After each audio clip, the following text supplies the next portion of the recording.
अस्सलाम वालेकुम जी स्टूडेंट्स की हाल चाल है। मेरी आवाज़ आ रही है ठीक?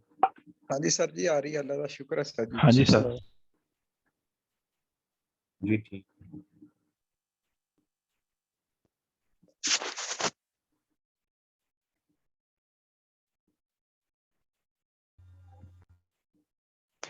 सर जी आज बड़ी देर बाद साडा लेक्चर लिया वा। क्यों? मसलन ऐसे वीक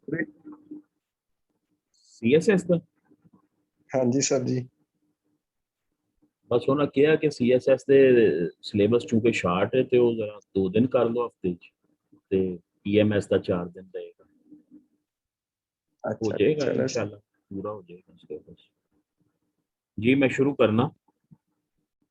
आज का टॉपिक मवाज नोशा पीर या नोशा गंज बख्श दे वाज।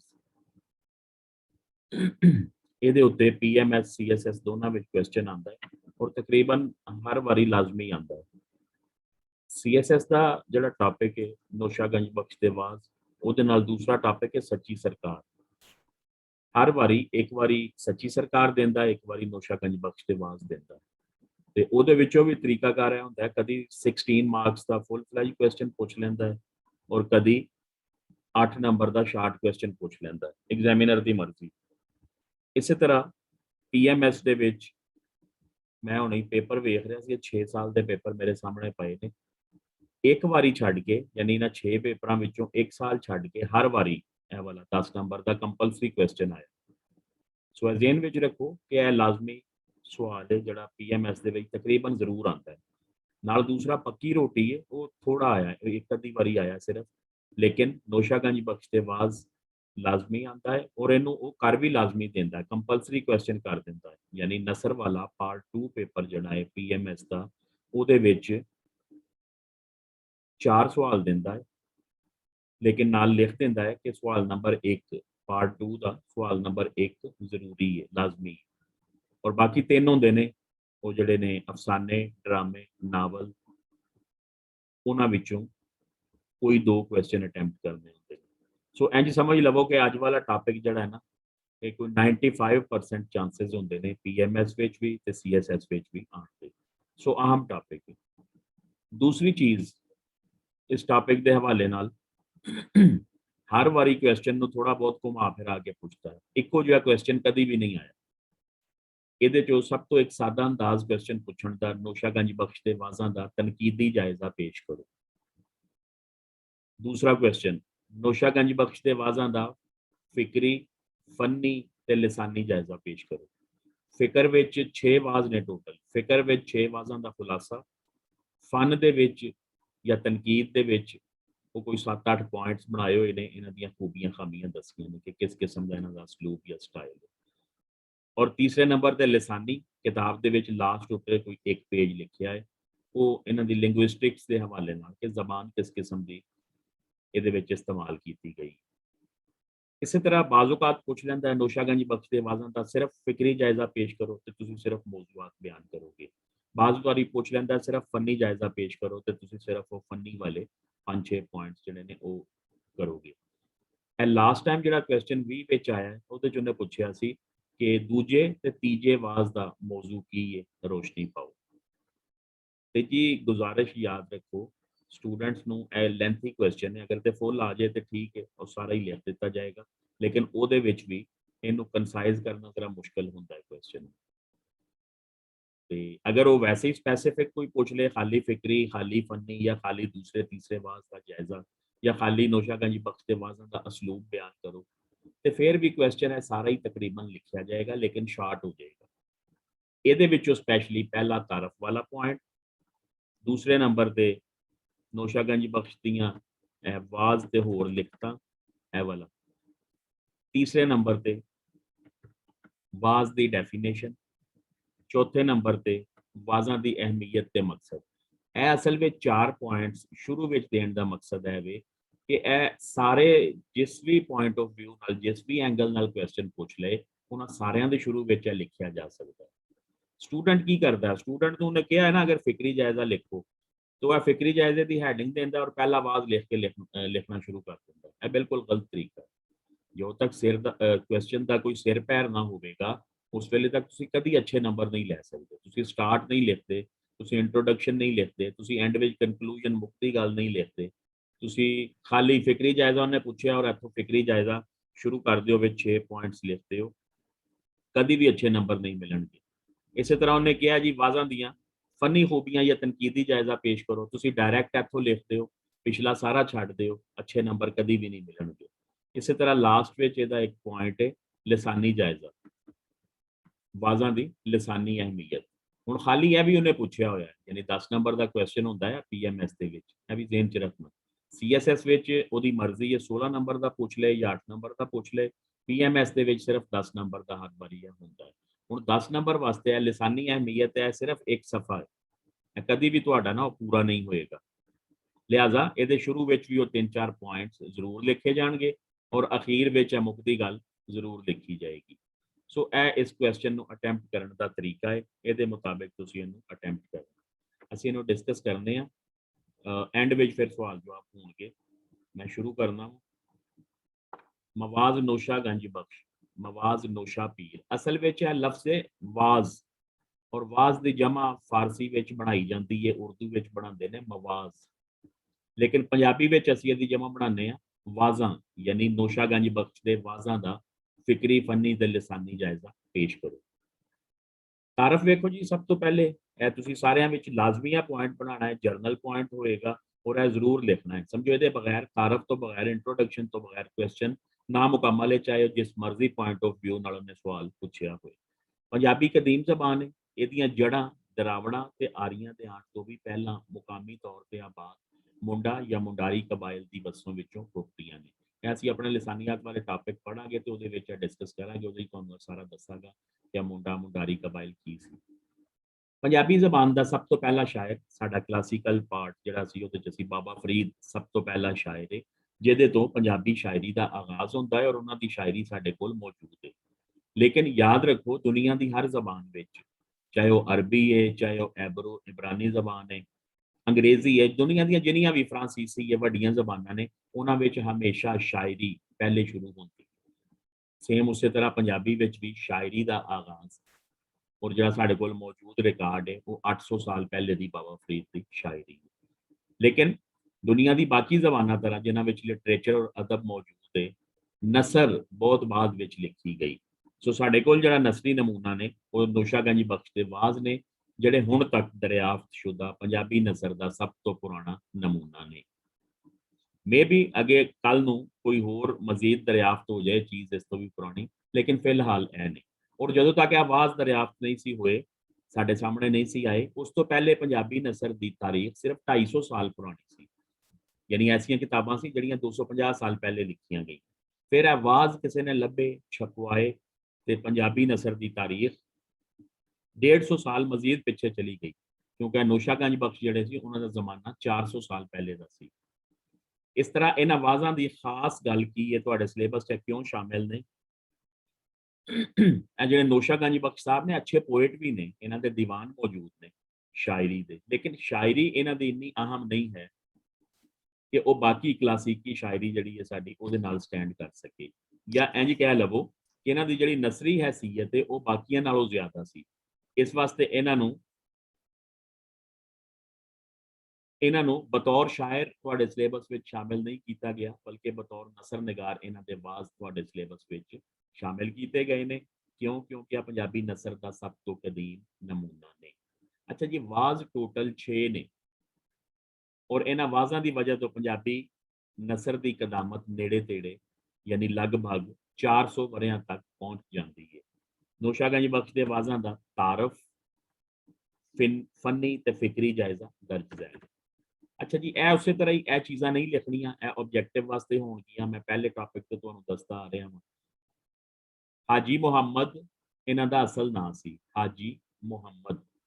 ਨੋਸ਼ਾ ਖਿਤਾਬ ਸੀ, ਲਕਬ ਸੀ ਤੇ ਗੰਜ ਬਖਸ਼ ਖਿਤਾਬ ਸੀ, ਯਾਨੀ ਲਕਬ ਔਰ ਖਿਤਾਬ ਉਹ ਨਾਮ ਹੁੰਦੇ ਨੇ ਜਿਹੜੇ ਲੋਕਾਂ ਨੇ ਕਿਸੇ ਐਜ਼ਾਜ਼ ਦੇ ਤੌਰ ਤੇ ਦਿੱਤੇ ਹੁੰਦੇ ਨੇ। ਵੈਸੇ ਨੋਸ਼ਾ ਦਾ ਲਫ਼ਜ਼ੀ ਮਤਲਬ ਹੁੰਦਾ ਹੈ ਦੂਲਾ, ਔਰ ਇਸੇ ਤਰ੍ਹਾਂ ਗੰਜ ਬਖਸ਼ ਦਾ ਲਫ਼ਜ਼ੀ ਮਤਲਬ ਹੈ ਖਜ਼ਾਨਾ ਬਖਸ਼ਣੇ ਵਾਲਾ। ਅਸਲ ਨਾਂ ਹਾਜੀ ਮੁਹੰਮਦ ਸੀ, ਇਹ ਆਬਜੈਕਟਿਵ ਵਾਸਤੇ ਯਾਦ ਰੱਖਣਾ। ਇਹਨਾਂ ਦੇ ਵਾਲਿਦ ਦਾ ਨਾਮ ਹਜ਼ਰਤ ਅਲਾਉਦੀਨ ਤੇ ਵਾਲਦਾ ਦਾ ਨਾਮ ਬੀਬੀ ਜਿਉਣੀ। CSS ਵਿੱਚ ਕਈ ਵਾਰੀ ਇਹਨਾਂ ਦੀ ਵਾਲਦਾ ਦਾ ਨਾਮ ਪੁੱਛਿਆ ਗਿਆ। ਵਾਲਿਦ ਅਲਾਉਦੀਨ ਔਰ ਵਾਲਦਾ ਬੀਬੀ ਜਿਉਣੀ। ਆਪ ਦੀ ਪੈਦਾਇਸ਼ ਘੁੱਗਾਂ ਵਾਲੀ ਤਹਿਸੀਲ ਫਾਲੀਆ ਡਿਸਟ੍ਰਿਕਟ ਗੁਜਰਾਤ, ਲੇਕਿਨ ਅੱਜਕੱਲ ਤਹਿਸੀਲ ਫਾਲੀਆ ਡਿਸਟ੍ਰਿਕਟ ਮੰਡੀ ਬਾਉਦੀਨ ਵਿੱਚ ਆਉਂਦੀ ਹੈ, ਯਾਦ ਰੱਖਣਾ।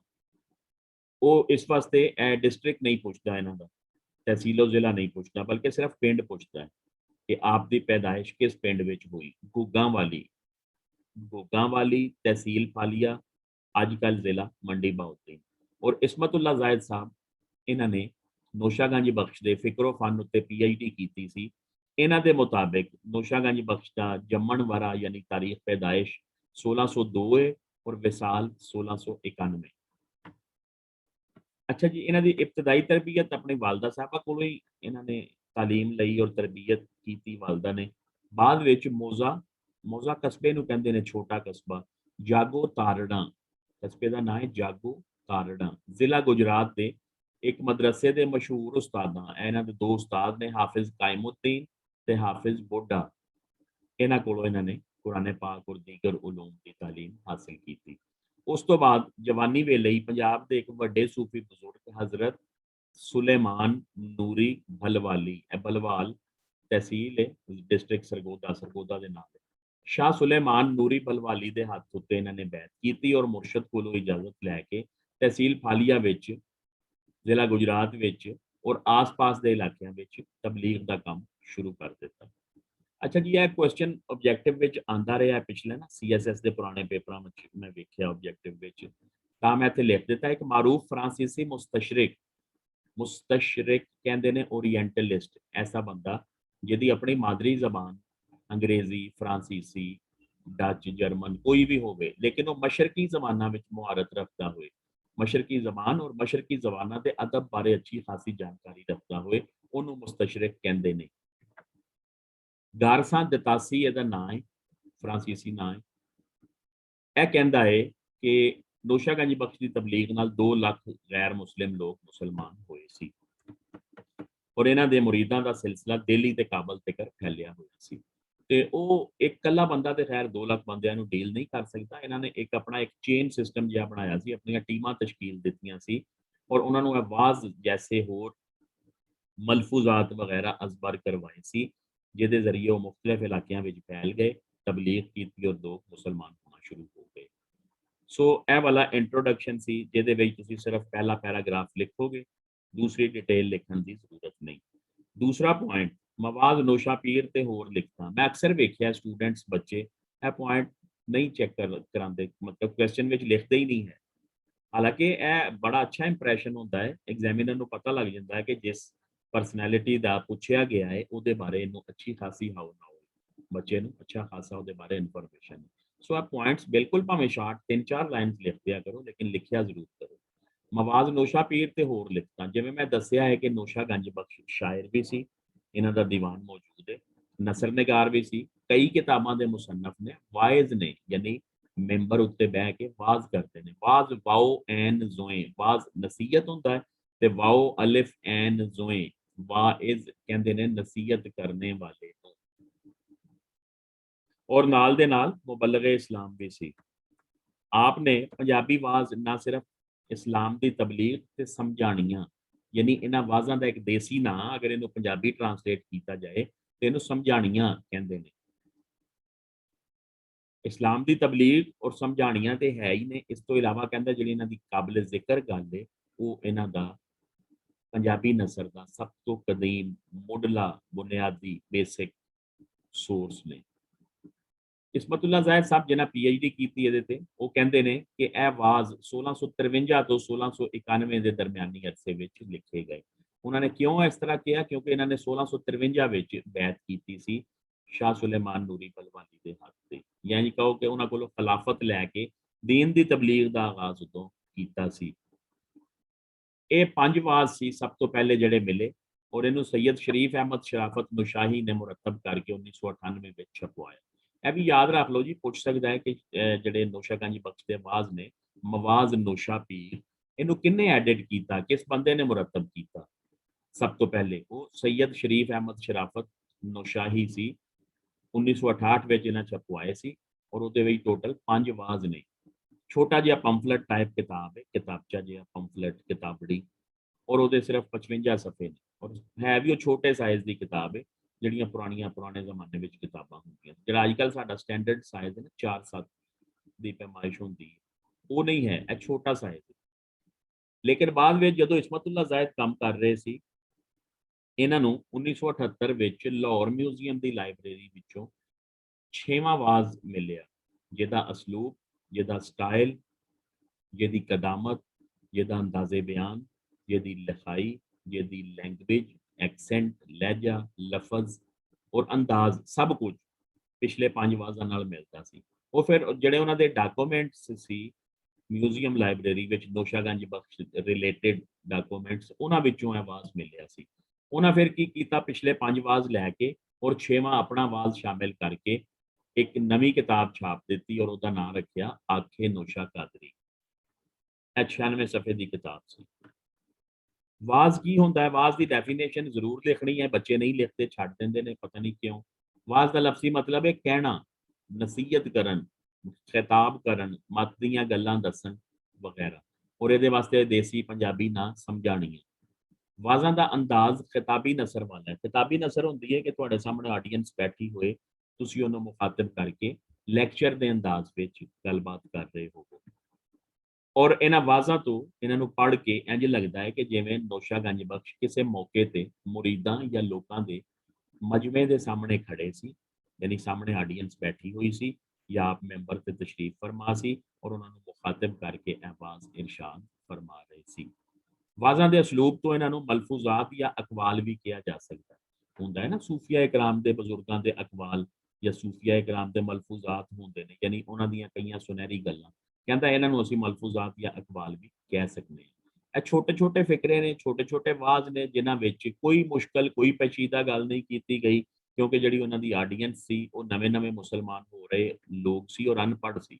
ਉਹਨਾਂ ਨੂੰ ਸਿਵਾਏ ਆਪਣੀ ਮਦਰ ਟੰਗ ਪੰਜਾਬੀ ਲੈਂਗੁਏਜ ਤੋਂ ਹੋਰ ਕੋਈ ਜ਼ਬਾਨ ਨਹੀਂ ਸੀ ਆਉਂਦੀ। ਇਹਨਾਂ ਵਾਜ਼ਾਂ ਵਿੱਚ ਇਖਲਾਕੀ ਨਸੀਹਤਾਂ ਔਰ ਮਤ ਦੀਆਂ ਗੱਲਾਂ, ਯਾਨੀ ਦੀਨ ਦੀ ਤਬਲੀਗ ਤੇ ਹੈ ਹੀ ਹੈ, ਨਾਲ ਇਖਲਾਕੀਆਤ ਦਾ ਦਰਸ ਵੀ ਦਿੱਤਾ ਗਿਆ ਹੈ। ਵਾਜ਼ਾਂ ਦੀ ਅਹਿਮੀਅਤ ਤੇ ਮਕਸਦ, ਸਟੂਡੈਂਟ ਇਹ ਛੱਡ ਦਿੰਦੇ ਨੇ ਜੀ, ਇਹ ਬੜਾ ਅਹਿਮ ਪੈਰਾ ਹੈ, ਜ਼ਰੂਰ ਲਿਖਣਾ ਚਾਹੀਦਾ ਹੈ। 5 ਪੁਆਇੰਟਸ ਨੇ, ਤੁਸੀਂ ਇਹਨਾਂ ਨੂੰ ਸਿਰਫ ਜਸਟ ਕੰਸਾਈਜ਼ ਕਰਕੇ ਇੱਕ ਲਾਈਨ ਵਿੱਚ ਲਿਖ ਲਵੋ, ਲੇਕਿਨ ਇਹ ਵਾਲੇ 5 ਪੁਆਇੰਟ ਲਿਖਣੇ ਜ਼ਰੂਰ। ਪਹਿਲਾ ਪੁਆਇੰਟ ਕੀ ਹੈ ਕਿ ਇਹਨਾਂ ਦੀ ਅਹਿਮੀਅਤ ਕਿਉਂ ਹੈ, ਇਸ ਕਦਰ ਅਹਿਮ ਕਿਉਂ ਨੇ, ਕਿ ਇਹ ਪੰਜਾਬੀ ਨਸਰ ਦਾ ਮੁੱਢਲਾ ਨਮੂਨਾ ਨੇ, ਯਾਨੀ ਸਾਡੇ ਵਾਸਤੇ ਐਜ਼ਾਜ਼ ਦੀ ਗੱਲ ਹੈ ਕਿ ਇਹ 400 ਸਾਲ ਪਹਿਲੇ ਦੀ ਨਸਰ ਦਾ ਨਮੂਨਾ ਨੇ। ਯਾਨੀ ਇੰਝ ਕਹਿ ਲਵੋ ਕਿ ਕਿਸੇ ਜ਼ਬਾਨ ਦੀ ਜਿੰਨੀ ਕਦੀਮ ਤਾਰੀਖ, ਲਿਟਰੇਰੀ ਹਿਸਟਰੀ ਹੁੰਦੀ ਹੈ, ਉਹ ਉਨੀ ਜ਼ਿਆਦਾ ਮੋਤਬਰ ਮੰਨੀ ਜਾਂਦੀ ਹੈ। ਸੋ ਇਹ ਵਾਜ਼ 400 ਸਾਲ ਪਹਿਲੇ ਦੇ ਨੇ, ਇਸ ਵਾਸਤੇ ਇਹਨਾਂ ਦੀ ਵਜ੍ਹਾ ਤੋਂ ਸਾਡੇ ਕੋਲ ਪੰਜਾਬੀ ਨਸਰ ਦੀ ਤਾਰੀਖ ਜਿਹੜੀ 19ਵੀਂ ਸਦੀ ਦੇ ਮਿਡ 'ਚ ਸ਼ੁਰੂ ਹੁੰਦੀ ਸੀ ਜਾਂ 18ਵੀਂ ਸਦੀ ਦੇ ਮਿਡ ਤੋਂ ਸ਼ੁਰੂ ਹੁੰਦੀ ਸੀ, ਉਹ 150 ਸਾਲ ਪਿੱਛੇ 17ਵੀਂ ਸਦੀ ਤੱਕ ਪਹੁੰਚ ਗਈ। ਇਹ ਇਹਨਾਂ ਦੀ ਸਭ ਤੋਂ ਪਹਿਲੀ ਅਹਿਮੀਅਤ ਹੈ।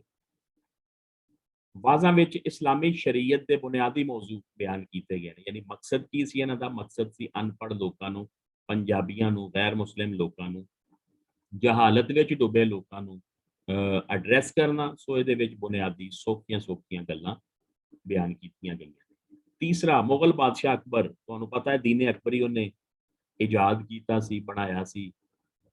ਉਹਦੇ ਵਿੱਚ ਕਾਫੀ ਸਾਰੀਆਂ ਬਿਦਤਾਂ ਸੀ, ਖਰਾਬੀਆਂ ਸੀ, ਜਿਹੜੀਆਂ ਆਸਤਾ ਦਰਬਾਰ ਤੋਂ ਹੁੰਦੀਆਂ ਆਵਾਮੀ ਸਤ੍ਹਾ ਤੱਕ ਰਿਵਾਜ ਫੜ ਗਈਆਂ। ਅਕਬਰ ਦੀ ਮੌਤ ਮਗਰੋਂ ਉਹਦਾ ਪੁੱਤਰ ਜਹਾਂਗੀਰ ਬਾਦਸ਼ਾਹ ਬਣਿਆ ਤੇ ਦਰਬਾਰ ਵਿੱਚ ਇਹ ਬਿਦਤਾਂ ਉਸੇ ਤਰ੍ਹਾਂ ਹੀ ਜਾਰੀ ਰਹੀਆਂ, ਕਿਉਂਕਿ ਇੱਕ ਸ਼ੈ ਜਿਹੜੀ ਰਾਇਜ ਹੋ ਜਾਏ ਉਹਨੂੰ ਖਤਮ ਕਰਨਾ ਬੜਾ ਮੁਸ਼ਕਲ ਹੁੰਦਾ। ਲੇਕਿਨ ਖੁਸ਼ਕਿਸਮਤੀ ਨਾਲ ਜਹਾਂਗੀਰ ਬਾਦਸ਼ਾਹ ਹਜ਼ਰਤ ਮੁਜੱਦਦ ਅਲ ਅਫਸਾਨੀ ਦਾ ਬੜਾ ਅਕੀਦਤਮੰਦ ਸੀ। ਹਜ਼ਰਤ ਮੁਜੱਦਦ ਅਲ ਅਫਸਾਨੀ ਨੇ ਤਬਲੀਗ ਕੀਤੀ, ਸਮਝਾਇਆ ਤੇ ਬਾਦਸ਼ਾਹ ਦੀ ਕੁਝ ਗੱਲ ਸਮਝ ਵਿੱਚ ਆ ਗਈ ਔਰ ਉਹ ਰਾਹੇ ਰਾਸਤ ਉੱਤੇ ਆ ਗਿਆ। ਲਿਹਾਜ਼ਾ ਉਹਨੇ ਆਪਣੀ ਗਲਤੀ ਤਸਲੀਮ ਕੀਤੀ ਔਰ ਕਈ ਬੁਰਾਈਆਂ ਜਿਹੜੀਆਂ ਉਹਨਾਂ ਦੇ ਅੱਬਾ ਜੀ ਨੇ ਸ਼ੁਰੂ ਕੀਤੀਆਂ ਸੀ ਉਹਨਾਂ ਨੂੰ ਖਤਮ ਕਰਾਇਆ। ਦਰਬਾਰੀ ਫਜ਼ਾ ਵੀ ਠੀਕ ਹੋ ਗਈ, ਯਾਨੀ ਜ਼ਾਹਿਰ ਹੈ ਬਾਦਸ਼ਾਹ ਅਗਰ ਠੀਕ ਹੋ ਜਾਏ, ਬਾਦਸ਼ਾਹ ਫਰਮਾਨ ਜਾਰੀ ਕਰਦੇ ਤੇ ਜਿਹੜੇ ਦੂਸਰੇ ਹੁੰਦੇ ਨੇ ਮੈਂਬਰਸ, ਉਹਨਾਂ ਨੂੰ ਮੰਨਣਾ ਹੀ ਪੈਂਦਾ, ਵਜ਼ੀਰ ਵਗੈਰਾ। ਲੇਕਿਨ ਮਸਲਾ ਇਹ ਵੇ ਕਿ ਆਵਾਮ ਵਿੱਚ ਕਿਸ ਤਰ੍ਹਾਂ ਉਹ ਬਿਦਤਾਂ ਔਰ ਖਰਾਬੀਆਂ ਖਤਮ ਹੁੰਦੀਆਂ। ਕਿਉਂ ਜੇ ਸਾਦਾ ਅਨਪੜ੍ਹ ਆਵਾਮ ਨੂੰ ਕੋਈ ਗੱਲ ਸਮਝਾਉਣਾ, ਤੁਸੀਂ ਅੱਜ ਕੱਲ੍ਹ ਕੋਵਿਡ ਦੇ ਦਿਨ ਨੇ ਵੇਖ ਲਓ, ਆਵਾਮ ਨੂੰ ਮਾਸਕ ਪਵਾਉਣਾ ਇੱਕ ਕਿੰਨਾ ਮੁਸ਼ਕਲ ਕੰਮ ਹੈ। ਰੋਜ਼ ਟੀਵੀ ਦੇ ਮੈਂ ਪ੍ਰੋਗਰਾਮ ਵੇਖ ਰਿਹਾ ਹੁੰਦਾ ਤਾਂ ਵਿਚਾਰਾ ਐਂਕਰ ਪਰਸਨ ਜਿਹੜਾ ਹੈ ਉਹ ਤਰਲੇ ਲੈ ਰਿਹਾ ਹੁੰਦਾ, ਲੇਕਿਨ ਲੋਕੀ ਮਾਸਕ ਨਹੀਂ ਲਾ। ਸੋ ਜਿਹੜੀ ਆਵਾਮ ਹੈ ਉਹਨਾਂ ਨੂੰ ਸਮਝਾਉਣਾ, ਉਹਨਾਂ ਨੂੰ ਕਿਸੇ ਗੱਲ ਵੱਲ ਲੈ ਕੇ ਆਣਾ ਸਭ ਤੋਂ ਔਖਾ ਕੰਮ ਹੈ। ਕਿਹਾ ਜਾਂਦਾ ਹੈ ਕਿ ਨੌਸ਼ਾਗੰਜ ਬਖਸ਼ ਨੇ ਜ਼ਮਾਨਾ ਤਕਰੀਬਨ ਉਹੀ ਬਣਦਾ ਹੈ, ਲੋਕਾਂ ਨੂੰ ਜਿਹੜੀਆਂ ਖਰਾਬੀਆਂ ਜਿਹੜੀਆਂ ਬੇਦਾਤ ਉਹਨਾਂ ਵਿੱਚ ਰਿਵਾਜ ਫੜ ਗਈਆਂ ਸੀ ਇਹਨਾਂ ਆਵਾਜ਼ਾਂ ਦੇ ਜ਼ਰੀਏ ਰਾਹ ਰਾਸਤ ਉੱਤੇ ਲਿਆ। ਚੌਥਾ ਪੁਆਇੰਟ, ਨੌਸ਼ਾਗੰਜ ਬਖਸ਼ ਨੇ ਭਰਵੇਂ ਤਬਲੀਗੀ ਮਿਸ਼ਨ ਇਸ ਤਰ੍ਹਾਂ ਕਿ ਉਹਨਾਂ ਆਪਣੇ ਨਾਲ ਆਪਣੇ ਹਲਕੇ ਵਿੱਚ ਆਪਣੇ ਜਿਹੜੇ ਮੁਰੀਦੈਨ ਸੀ ਉਹਨਾਂ ਨੂੰ ਇਕੱਠਾ ਕੀਤਾ, ਸਾਰਿਆਂ ਦੀ ਇੱਕੋ ਜਿਹੀ ਤਰਬੀਅਤ ਕੀਤੀ, ਇੱਕੋ ਜਿਹਾ ਸਾਰਿਆਂ ਨੂੰ ਕਹਿ ਲਵੋ ਕਿ ਉਹ ਤਰੀਕਾਕਾਰ ਦਿੱਤਾ, ਆਵਾਜ਼ ਦਿੱਤੇ। ਉਹ ਮੁਖਤਲਿਫ ਇਲਾਕਿਆਂ ਵਿੱਚ ਫੈਲ ਗਏ ਔਰ ਜਿੱਥੇ ਜਿੱਥੇ ਗਏ ਇਹਨਾਂ ਆਵਾਜ਼ਾਂ ਦੇ ਜ਼ਰੀਏ ਲੋਕਾਂ ਨੂੰ ਤਬਲੀਗ ਕੀਤੀ ਔਰ ਲੋਕੀ ਰਾਹ ਰਾਸਤ ਉੱਤੇ ਆ ਗਏ। ਪੰਜਵਾਂ ਔਰ ਆਖਰੀ ਪੁਆਇੰਟ, ਆਵਾਜ਼ਾਂ ਦੀ ਸਭ ਤੋਂ ਅਹਿਮ ਗੱਲ ਹੈ ਵੇ ਕਿ ਇਹ ਪੰਜਾਬੀ ਜ਼ਬਾਨ ਵਿੱਚ ਸੀ ਔਰ ਚੂੰਕਿ ਸਾਰਾ ਇਲਾਕਾ ਪੰਜਾਬੀ ਸੀ, ਲੋਕੀ ਪੰਜਾਬੀ ਤੋਂ ਇਲਾਵਾ ਕੁਝ ਨਹੀਂ ਸੀ ਸਮਝਦੇ, ਲਿਹਾਜ਼ਾ ਦਿਲੋਂ ਨਿਕਲੀ ਗੱਲ ਦਿਲਾਂ ਉੱਤੇ ਅਸਰ ਕਰ ਗਈ, ਯਾਨੀ ਲੋਕਾਂ ਨੂੰ ਫੌਰਨ ਗੱਲਬਾਤ ਸਮਝ ਆ ਗਈ ਔਰ ਲੋਕਾਂ ਨੇ ਉਹਦੇ ਉੱਤੇ ਅਮਲ ਕਰ ਲਿਆ। ਇੱਥੋਂ ਤੱਕ ਫਿਰ ਸੁਣ ਲਵੋ ਇਹ ਸਾਰੇ ਪੁਆਇੰਟਸ ਸ਼ਾਰਟ ਕਰਕੇ, ਚਾਹੇ ਤੁਹਾਡਾ 1 ਤੋਂ 1.5 ਸਫੇ ਉੱਤੇ ਜਾਂ 4 ਪੁਆਇੰਟ ਆਣ, ਲੇਕਿਨ ਤੁਸੀਂ ਲਿਖਣੇ ਜ਼ਰੂਰ। ਆਵਾਜ਼ਾਂ ਦਾ ਖੁਲਾਸਾ, ਫਿਕਰੀ ਜਾਇਜ਼ਾ, ਮੌਜ਼ੂਆਤ, ਇਹ ਜਿਸ ਤਰ੍ਹਾਂ ਉਹਨੇ ਕੁਐਸਚਨ ਵਿੱਚ ਪੁੱਛਿਆ ਹੋਏਗਾ ਤੁਸੀਂ ਇਹਨਾਂ ਵਿੱਚੋਂ ਕੋਈ ਇੱਕ ਲਿਖਣਾ ਹੈ, ਸਾਰੇ ਨਹੀਂ ਲਿਖਣੇ। हाँ, अगर वो 10 नंबर का क्वेश्चन पूछ ले कि जी वाज़ा दा फिक्री जायजा लिखो, ਤਾਂ ਵੀ ਪਿਛਲੇ 4 ਪੁਆਇੰਟ ਜ਼ਰੂਰ ਲਿਖੇ ਜਾਣਗੇ ਔਰ ਨਾਲ ਇਹ ਵਾਲਾ ਜਿਹੜਾ ਫਿਕਰੀ ਜਾਇਜ਼ਾ ਇਹ ਆ ਜਾਏਗਾ, ਯਾਨੀ 6 ਪੁਆਇੰਟਸ ਦੇ ਵਿੱਚ ਉਹਨੇ ਕੀ ਥਾਟ, ਕੀ ਮੈਸੇਜ ਦਿੱਤਾ ਹੈ, ਕੀ ਸੁਨੇਹਾ ਦਿੱਤਾ ਹੈ, ਕੀ ਕਿਹਾ ਹੈ, ਉਹ ਵਿੱਚ ਆ ਜਾਏਗਾ। ਇਹ ਵੇਖੋ ਜ਼ਰਾ, ਪਹਿਲਾ ਵਾਜ਼ और 6वां वाज मुतफर्रिक मौजूआत होते हैं और थोड़े लेंथी ने, लेकिन दूसरा, तीसरा, चौथा, पंजवां बिल्कुल मुख्तसर ने। मैं पढ़ देना ताकि ਤੁਹਾਨੂੰ ਅੰਦਾਜ਼ਾ ਹੋ ਜਾਏ। ਅੱਛਾ ਬੱਚੇ ਕੀ ਕਰਦੇ ਨੇ, ਇਹ ਵੇਖੋ ਨਾ, ਪਹਿਲੀ ਲਾਈਨ ਲੈ ਲਈ, ਪਹਿਲਾ ਵਾਜ਼ ਵਿੱਚ ਤੌਹੀਦ ਦਾ ਦਰਸ ਦਿੱਤਾ ਗਿਆ ਬਸ, ਹਾਲਾਂਕਿ ਇੱਥੋਂ ਗਲਤ ਕਰ ਦੇਗਾ ਐਗਜ਼ਾਮੀਨਰ, ਸਾਰਾ ਕੱਟ ਦੇਗਾ। ਪਹਿਲੇ ਵਾਜ਼ ਵਿੱਚ ਤੌਹੀਦ ਤੋਂ ਇਲਾਵਾ ਬਹੁਤ ਕੁਝ, ਯਾਨੀ ਇਹਦੇ ਤਕਰੀਬਨ ਕੋਈ 18-20 ਮੌਜੂਆਤ ਬਿਆਨ ਹੋਏ ਨੇ। ਹੈ ਬਿਲਕੁਲ ਆਸਾਨ ਨੇ, ਤੁਸੀਂ ਇੱਕ ਵਾਰ ਇਹਨੂੰ ਤਵੱਜੋ ਨਾਲ ਪੜੋ। ਨਸਰ ਦਾ ਅਸੀਂ ਅੱਜ ਪਹਿਲਾ ਟਾਪਿਕ ਪੜ੍ਹ ਰਹੇ ਹਾਂ ਔਰ ਜ਼ੇਨ 'ਚ ਰੱਖੋ ਕਿ ਇਹਨੂੰ ਤੁਸੀਂ ਰੱਟੇ ਨਹੀਂ ਲਾਣੇ। ਸ਼ਾਇਰੀ ਵਿੱਚ ਤੇ ਸ਼ਾਇਰੀ ਨੂੰ ਰੱਟਾ ਲਾਣਾ ਹੈ ਨਾ, ਔਰ ਰੱਟਾ ਲਾਣਾ ਜ਼ਰੂਰੀ ਹੈ, ਮੁਸ਼ਕਲ ਵੀ ਹੈ। ਨਸਰ ਵਿੱਚ ਰੱਟੇ ਨਹੀਂ ਲਾਣੇ, ਇਹਦੇ ਵਿੱਚ ਸਿਰਫ ਜਿਹੜੀ ਇਨਫੋਰਮੇਸ਼ਨ ਹੈ ਉਹਨੂੰ ਤੁਸੀਂ ਫਿੰਗਰ ਟਿਪਸ ਤੇ ਰੱਖਣਾ ਹੈ, ਬਾਕੀ ਪੜ੍ਹ ਕੇ ਆਪਣੇ ਲਫ਼ਜ਼ਾਂ ਵਿੱਚ ਲਿਖਣ ਦੀ ਕੋਸ਼ਿਸ਼ ਕਰਨੀ, ਨਹੀਂ ਤੇ ਇੰਨਾ ਜ਼ਿਆਦਾ ਰੱਟਾ ਲਾਣਾ ਇੰਪੋਸੀਬਲ ਹੈ। ਅੱਛਾ ਜੀ, ਪਹਿਲਾ ਵਾਜ਼ ਤੌਹੀਦ ਦੇ ਦਰਸ ਤੋਂ ਸ਼ੁਰੂ ਹੁੰਦਾ ਹੈ। ਅੱਲਾ ਇੱਕ ਹੈ, ਖੁਦ ਮੁਖਤਾਰ ਹੈ, ਤੇ ਜਿਹੜਾ ਉਹਦੀ ਮੰਨਦਾ ਹੈ ਉਹ ਹੀ ਸਹੀ ਮਾਇਨਿਆਂ ਵਿੱਚ ਬੰਦਾ ਹੈ। ਉਹ ਜਿਵੇਂ ਰੱਖੇ ਉਸੇ ਹਾਲ ਵਿੱਚ ਖੁਸ਼ ਰਹਿਣਾ ਚਾਹੀਦਾ ਹੈ। ਇਹ ਤੁਸੀਂ ਇੱਥੋਂ ਸ਼ੁਰੂ ਕਰੋ ਕਿ ਮਤਲਬ ਪਹਿਲੇ ਵਾਜ਼ ਵਿੱਚ ਤੌਹੀਦ ਦਾ ਦਰਸ ਹੈ, ਅੱਲਾਹ ਤਾਲਾ ਸਭ ਚੀਜ਼ਾਂ ਦਾ ਖੁਦ ਮੁਖਤਾਰ ਹੈ, ਉਹ ਜਿਵੇਂ ਰੱਖੇ ਉਸੇ ਤਰ੍ਹਾਂ ਸਾਨੂੰ ਰਹਿਣਾ ਚਾਹੀਦਾ ਹੈ। ਅੱਲਾ ਸਭ ਦਾ ਹਾਕਿਮ ਹੈ, ਉਹਦੇ ਉੱਤੇ ਕੋਈ ਹੁਕਮ ਨਹੀਂ ਚਲਾ ਸਕਦਾ। ਅੱਲਾ ਦਾ ਕੰਮ ਉਹਦੀ ਮਰਜ਼ੀ ਨਾਲ ਹੁੰਦਾ ਹੈ ਹਰ ਕੰਮ, ਔਰ ਅੱਲਾ ਦਾ ਹੁਕਮ ਸਖਤ ਹੈ। ਇੱਥੋਂ ਤੱਕ ਤੇ ਹੋ ਗਿਆ ਨਾ ਅੱਲਾਹ ਤਾਲਾ ਦੀ ਇਹ ਤਾਰੀਫ ਔਰ ਬਜ਼ੁਰਗੀ ਬਿਆਨ। ਅਗਲੀ ਦੂਸਰੀ ਗੱਲ ਇਹਦੇ ਵਿੱਚ ਕੀ ਕਹਿੰਦਾ ਪਿਆ ਹੈ, ਮੌਤ ਵੇਲੇ ਕਾਫਰਾਂ ਦੀ ਜਾਨ ਔਖੀ ਤੇ ਮੋਮਨਾਂ ਦੀ ਜਾਨ ਸੌਖੀ ਨਿਕਲੇਗੀ। ਮੋਮਨ ਦੀ ਰੂਹ ਖੁਸ਼ੀ ਖੁਸ਼ੀ ਨਿਕਲ ਕੇ ਆਪਣੇ ਮਾਲਿਕ ਤੇ ਅਸਲ ਵਤਨ ਪਹੁੰਚ ਕੇ ਬਹਿਸ਼ਤ ਅੱਪੜ ਜਾਂਦੀ ਹੈ। ਯਾਨੀ ਦੂਸਰੇ ਵਿੱਚ ਉਹਨੇ ਦੱਸਿਆ ਹੈ ਕਿ ਮੌਤ ਵੇਲੇ ਕਾਫਰਾਂ ਦੀ ਜਾਨ ਔਖੀ ਤੇ ਮੋਮਨਾਂ ਦੀ ਜਾਨ ਸੌਖੀ ਨਿਕਲੇਗੀ ਔਰ ਖੁਸ਼ੀ ਖੁਸ਼ੀ ਰੂਹ ਨਿਕਲ ਕੇ ਜੰਨਤ ਵਿੱਚ ਦਾਖਲ ਹੋ ਜਾਏਗੀ। ਨੈਕਸਟ ਕੀ ਕਹਿੰਦਾ ਪਿਆ, ਫਰਿਸ਼ਤੇ ਅੱਲਾਹ ਵੱਲੋਂ ਮੁਕਰਰ ਨੇ ਜਿਹੜੇ ਉਹਦੇ ਕੰਮ ਕਰਦੇ ਨੇ। ਇਸਰਾਫੀਲ ਸੂਰ ਫੂਕੇਗਾ, ਸਭ ਖਤਮ ਹੋ ਜਾਏਗਾ, ਮੁੜ ਸੂਰ ਫੂਕਣ ਨਾਲ ਮਰੇ ਫੇਰ ਤੋਂ ਜੀ ਪੈਣਗੇ। ਸੱਚ ਚੰਗਾ ਦੋਸਤ, ਝੂਠ ਮੰਦਾ ਸਾਥੀ ਹੈ, ਸੱਚਿਆਂ ਦੀ ਜਿੱਤ ਝੂਠਿਆਂ ਦੀ ਹਾਰ ਹੁੰਦੀ ਹੈ। ਹਜ਼ਰਤ ਮੂਸਾ ਨੂੰ ਫਿਰੌਨ ਵੱਲ ਘੱਲਿਆ ਗਿਆ ਪਰ ਉਹ ਰਸਤੇ ਤੇ ਨਾ ਆਇਆ, ਆਖਿਰ 70 ਲੱਖ ਕਾਫਰਾਂ ਨਾਲ ਗਰਕ ਹੋਇਆ। ਇਹਦੇ ਤੁਸੀਂ ਲਿਖੋ ਕਿ ਫਰਿਸ਼ਤੇ ਅੱਲਾਹ ਵੱਲੋਂ ਮੁਕਰਰ ਨੇ, ਸੱਚ ਚੰਗਾ ਦੋਸਤ, ਝੂਠ ਬੁਰਾ ਸਾਥੀ ਹੈ। हजरत मूसा ਨੂੰ ਫਿਰੌਨ ਵੱਲ ਭੇਜਿਆ ਗਿਆ ਲੇਕਿਨ ਉਹ ਰਾਹ ਰਾਸਤੇ ਉੱਤੇ ਨਹੀਂ ਆਇਆ ਔਰ ਤਬਾਹ ਬਰਬਾਦ ਹੋ ਗਿਆ। ਅੱਛਾ ਜੀ, ਇਹ ਆਬਜੈਕਟਿਵ ਕਿ ਪੁੱਛਦਾ ਹੁੰਦਾ ਹੈ, ਵੈਸੇ ਫਿਗਰ ਗਲਤ ਹੈ, ਕਿਸੇ ਮੈਨੂੰ ਤੇ ਨਹੀਂ ਕਿਸੇ ਬੁੱਕ ਚੋਂ ਅਥੈਂਟਿਕ ਬੁੱਕ ਚੋਂ ਮਿਲ ਸਕਿਆ, ਨੌਸ਼ਾਗੰਜ ਬਖਸ਼ ਨੇ ਪਤਾ ਨਹੀਂ ਕਿੱਥੋਂ ਲਿਆ ਹੈ। ਬਹਰਹਾਲ ਉਹ ਕੁਐਸਚਨ ਇਸ ਤਰ੍ਹਾਂ ਪੁੱਛਦਾ ਹੈ ਕਿ ਪਹਿਲੇ ਵਾਜ਼ ਦੇ ਮੁਤਾਬਿਕ ਨੌਸ਼ਾਗੰਜ ਬਖਸ਼ ਦਾ ਲਸ਼ਕਰ ਕਿੰਨੇ ਲੱਖ ਕਾਫਰਾਂ ਨਾਲ ਗਰਕ ਹੋਇਆ ਸੀ? 70 ਲੱਖ। ਅੱਛਾ ਜੀ, ਉਸ ਤੋਂ ਅੱਗੇ ਫਿਰ ਤੁਸੀਂ ਇਹ ਸਾਰਾ ਤਫਸੀਲ ਨਹੀਂ ਲਿਖ ਸਕਦੇ ਤੇ ਇਹ ਸਿੰਪਲ ਲਿਖ ਦਿਓ ਕਿ ਅੱਗੇ ਫਿਰ ਅੱਲਾਹ ਤਾਲਾ ਦੀਆਂ ਨਿਮਤਾਂ ਔਰ ਉਹਨਾਂ ਰਹਿਮਤਾਂ ਦਾ ਜ਼ਿਕਰ ਹੈ ਜਿਹੜੀਆਂ ਉਹਨਾਂ ਇਨਸਾਨਾਂ ਤੇ ਜਾਨਵਰਾਂ ਵਾਸਤੇ ਪੈਦਾ ਕੀਤੀਆਂ। ਮੈਂ ਪੜ੍ਹ ਦੇਣਾ, ਅਸਮਾਨ ਜ਼ਮੀਨ ਅੱਲਾਹ ਦੇ ਬਣਾਏ ਹੋਏ ਨੇ, ਯਾਨੀ ਅੱਲਾਹ ਤਾਲਾ ਦੀ ਕੁਦਰਤ ਇਹਦੇ ਵਿੱਚ ਦੱਸੀ ਗਈ, ਉਹਦੀ ਕਾਰੀਗਰੀ ਦੇ ਗਵਾਹ ਨੇ, ਬਗੈਰ ਆਸਰੇ ਤੋਂ ਖੜੇ ਨੇ, ਕਦੀ ਵੀ ਡਿੱਗਦੇ ਢਹਿੰਦੇ ਨਹੀਂ। ਰਾਤ ਸੁੱਖ ਦਿੰਦੀ ਹੈ, ਦਿਨ ਕੰਮਕਾਜ ਲਈ ਬਣਿਆ ਹੈ। ਕੁਰਾਨ ਦੀ ਆਇਤ ਹੈ ਕਿ ਰਾਤੀ ਆਰਾਮ ਕਰੋ ਤੇ ਦਿਨੇ ਕੰਮ ਕਰੋ। ਜ਼ਮੀਨ, ਚਸ਼ਮੇ, ਨਹਿਰਾਂ, ਖੂਹ ਇਨਸਾਨਾਂ ਲਈ ਸਭ ਨਿਯਮਤਾਂ ਬਣਾਈਆਂ ਨੇ। ਪਾਣੀ ਨਾਲ ਜ਼ਮੀਨ ਵਿੱਚ ਸਬਜ਼ਾ ਪੈਦਾ ਕੀਤਾ ਜੋ ਜਾਨਵਰਾਂ ਤੇ ਪਰਿੰਦਿਆਂ ਦੇ ਕੰਮ ਆਉਂਦਾ ਹੈ। ਇਨਸਾਨਾਂ ਦੇ ਖਾਣ ਲਈ ਫਲ ਫੁੱਲ ਤੇ ਸਬਜ਼ੀਆਂ ਪੈਦਾ ਕੀਤੀਆਂ।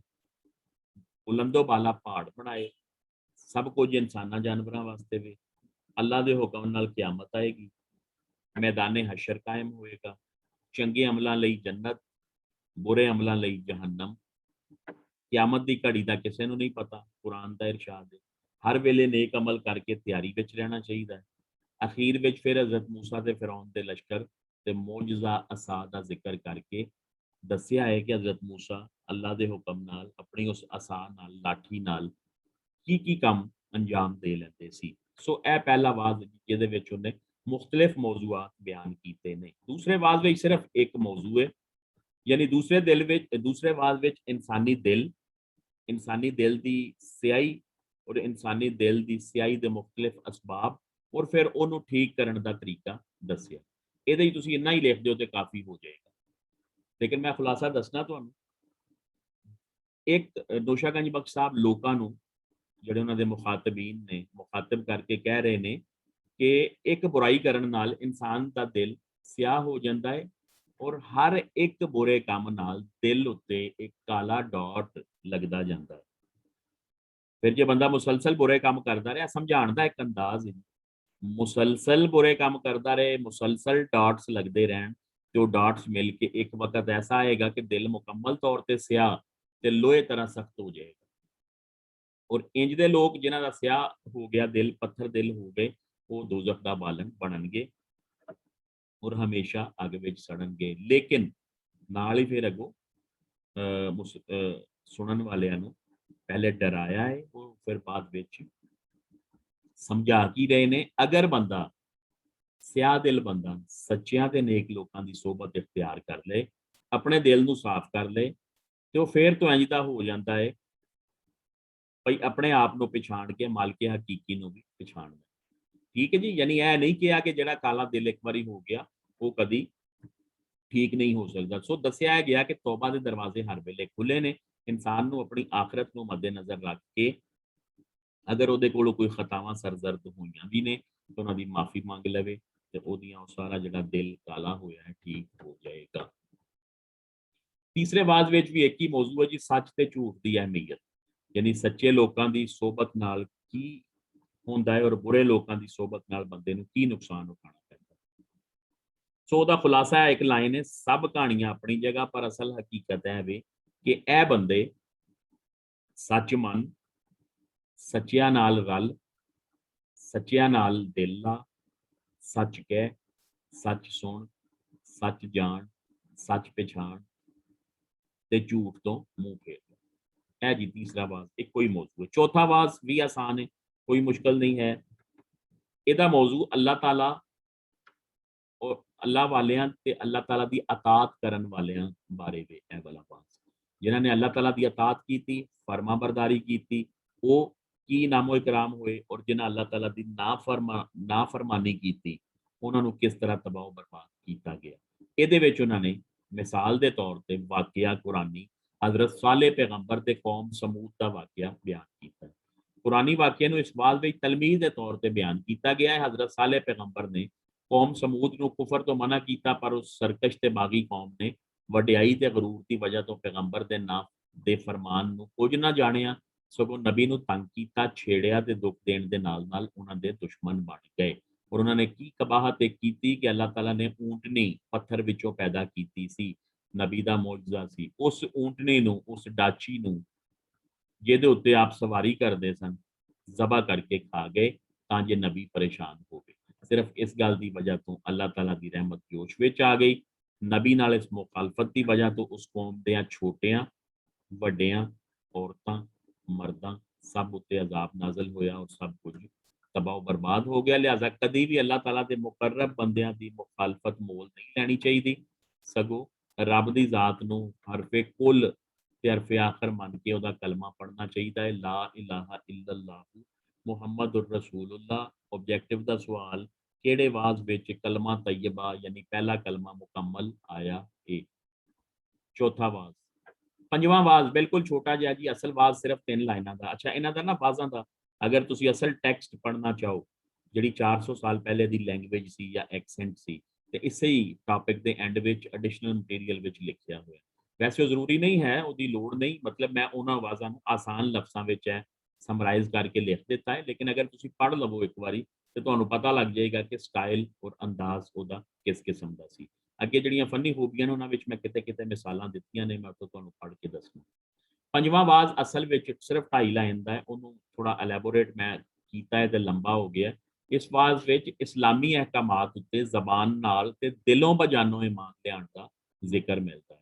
ਯਾਨੀ ਹੁੰਦਾ ਕੀ ਸੀ, ਪੰਜਾਬ ਵਿੱਚ ਵਸਣ ਵਾਲੇ ਹਿੰਦੂ ਜਿਹੜੇ ਨਵੇਂ-ਨਵੇਂ ਮੁਸਲਮਾਨ ਹੋਏ ਸਨ, ਉਹਨਾਂ ਦੇ ਦਿਲਾਂ ਵਿੱਚੋਂ ਹਿੰਦੂ ਧਰਮ ਦੇ ਅਸਰਾਤ ਖਤਮ ਨਹੀਂ ਸੀ ਹੋਏ। ਮਤਲਬ ਕੀ ਸੀ ਕਿ ਜਿਸ ਵੇਲੇ ਉਹ ਅਜ਼ਾਨ ਸੁਣਦੇ ਤੇ ਉਹਨਾਂ ਦੇ ਮੂੰਹ ਵਿੱਚੋਂ ਆਪ ਮੁਹਾਰੇ ਸੱਚ ਨਾਮ ਕਰਤਾ ਪੁਰਖ, ਇਹ ਸਿੱਖਾਂ ਦਾ ਕਲਮਾ। ਇਸੇ ਕਿਸਮ ਦੇ ਹਿੰਦੂਆਂ ਦੇ ਵੀ ਕਲਮੇ ਨੇ, ਲੇਕਿਨ ਉਹਨੇ ਇੱਥੇ ਮੈਂਸ਼ਨ ਸਿੱਖਾਂ ਦਾ ਕੀਤਾ। ਸੱਚ ਨਾਮ ਕਰਤਾ ਪੁਰਖ, ਯਾਨੀ ਸਾਨੂੰ ਤੇ ਹੁਕਮ ਹੈ ਨਾ ਕਿ ਤੁਸੀਂ ਅਜ਼ਾਨ ਸੁਣੋ ਤੇ ਅਜ਼ਾਨ ਦਾ ਜਵਾਬ ਦਿਓ। ਯਾਨੀ ਇਹ ਮੁਅੱਜ਼ਨ ਅੱਲਾਹੁ ਅਕਬਰ ਕਹਿੰਦਾ, ਤੁਸੀਂ ਅੱਲਾਹੁ ਅਕਬਰ ਨਾਲ ਦਿਲ 'ਚ, ਫਿਰ ਅੱਲਾਹੁ ਅਕਬਰ, ਫਿਰ ਅੱਲਾਹੁ ਅਕਬਰ, ਇਸ ਤਰ੍ਹਾਂ ਪੂਰੀ ਅਜ਼ਾਨ ਰਿਪੀਟ ਕਰਨ ਦਾ। ਲੇਕਿਨ ਉਹ ਹਯ ਅਲ ਸਲਾਹ, ਹਯ ਅਲ ਫਲਾਹ 4 ਵਾਰੀ ਜਿਹੜਾ ਕਿਹਾ ਜਾਂਦਾ, ਉਹਦੀ ਬਜਾਏ ਲਾ ਹੌਲਾ ਵਲਾ ਕੁਵਤ ਇਲਾ ਬਿल्ला ਪੜਨ ਦਾ ਕਿਹਾ ਗਿਆ। ਯਾਨੀ ਹਦੀਸਾਂ ਤੋਂ ਇਹ ਇਸ਼ਾਰਾ ਮਿਲਦਾ। ਇਹ ਕੀ ਕਰਦੇ ਸੀ ਕਿ ਜਿਸ ਵੇਲੇ ਅਜ਼ਾਨ ਸੁਣਦੇ ਤੇ ਆਪਣਾ ਵਿਰਦ ਸ਼ੁਰੂ ਕਰ ਦਿੰਦੇ ਸੀ, ਆਪਣੇ ਕਲਮੇ ਸ਼ੁਰੂ ਕਰ ਦਿੰਦੇ ਸੀ। ਸੋ ਇਹਨਾਂ ਨੂੰ ਫਿਰ ਉਹਨਾਂ ਨੇ ਨੋਸ਼ਾਗੰਜ ਬਖਸ਼ ਨੇ ਅਲਰਟ ਕਰਨ ਵਾਸਤੇ, ਸਮਝਾਉਣ ਵਾਸਤੇ ਉਹਨਾਂ ਕਿਹਾ ਕਿ ਤੁਸੀਂ ਇਹ ਜਾਣਬੁੱਝ ਕੇ ਕਰਦੇ ਹੋ।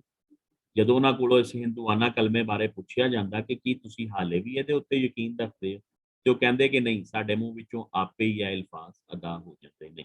ਯਾਨੀ ਕਹਿਣ ਦਾ ਮਕਸਦ ਹੈ ਕਿ ਹਾਲੇ ਤੱਕ ਇਸਲਾਮ ਦੀ ਅਸਲ ਰੂਹ ਉਹਨਾਂ ਦੇ ਤਨ ਮਨ ਵਿੱਚ ਠੀਕ ਤਰ੍ਹਾਂ ਰਚੀ ਬਸੀ ਨਹੀਂ ਸੀ। ਕਿਹਾ ਇਹ ਗਿਆ ਕਿ ਅਗਰ ਤੁਸੀਂ ਜ਼ਬਾਨ ਨਾਲ ਕਲਮਾ ਪੜ੍ਹ ਲਿਆ ਤੇ ਹੁਣ ਤੁਸੀਂ ਦਿਲੋਂ ਵੀ ਔਰ ਪੂਰੇ ਜੋਸ਼ ਜਜ਼ਬੇ ਨਾਲ ਇਸਲਾਮ ਦੀ ਰੂਹ ਨੂੰ ਆਪਣੇ ਅੰਦਰ ਉਤਾਰਨ ਦੀ ਕੋਸ਼ਿਸ਼ ਕਰੋ। ਛੇਵਾਂ ਬਾਜ਼ ਮੁਤਫਰਰਿਕ ਮੌਜ਼ੂਆਤ ਨੇ, ਲੇਕਿਨ ਮੌਜ਼ੂਆਤ ਸਾਰੇ ਇਖਲਾਕੀ ਨੇ, ਜਿਨ੍ਹਾਂ ਨੂੰ ਅਸੀਂ ਹਕੂਕੁਲ ਇਬਾਦ ਦਾ ਵੀ ਨਾਂ ਦਿੰਦੇ ਹਾਂ। ਯਾਨੀ ਪਬਲਿਕ ਡੀਲਿੰਗ, ਲੋਕਾਂ ਨਾਲ ਕਿਵੇਂ ਮਿਲਣਾ ਹੈ, ਜ਼ਿੰਦਗੀ ਕਿਸ ਤਰ੍ਹਾਂ ਗੁਜ਼ਾਰਨੀ ਹੈ, ਉਹ ਇਸ ਸਾਰੇ ਬਾਜ਼ ਵਿੱਚ ਬਿਆਨ ਹੋਇਆ ਹੈ। ਵੇਖੋ ਜ਼ਰਾ, ਸੁਣੋ ਸੁਗੜੇ ਬਾਲੋ, ਇਹ ਨੋਸ਼ਾਗੰਜ ਬਖਸ਼ ਦਾ ਅੰਦਾਜ਼ ਹੈ, ਸਟਾਈਲ ਹੈ ਮੁਖਾਤਬ ਕਰਨ ਦਾ।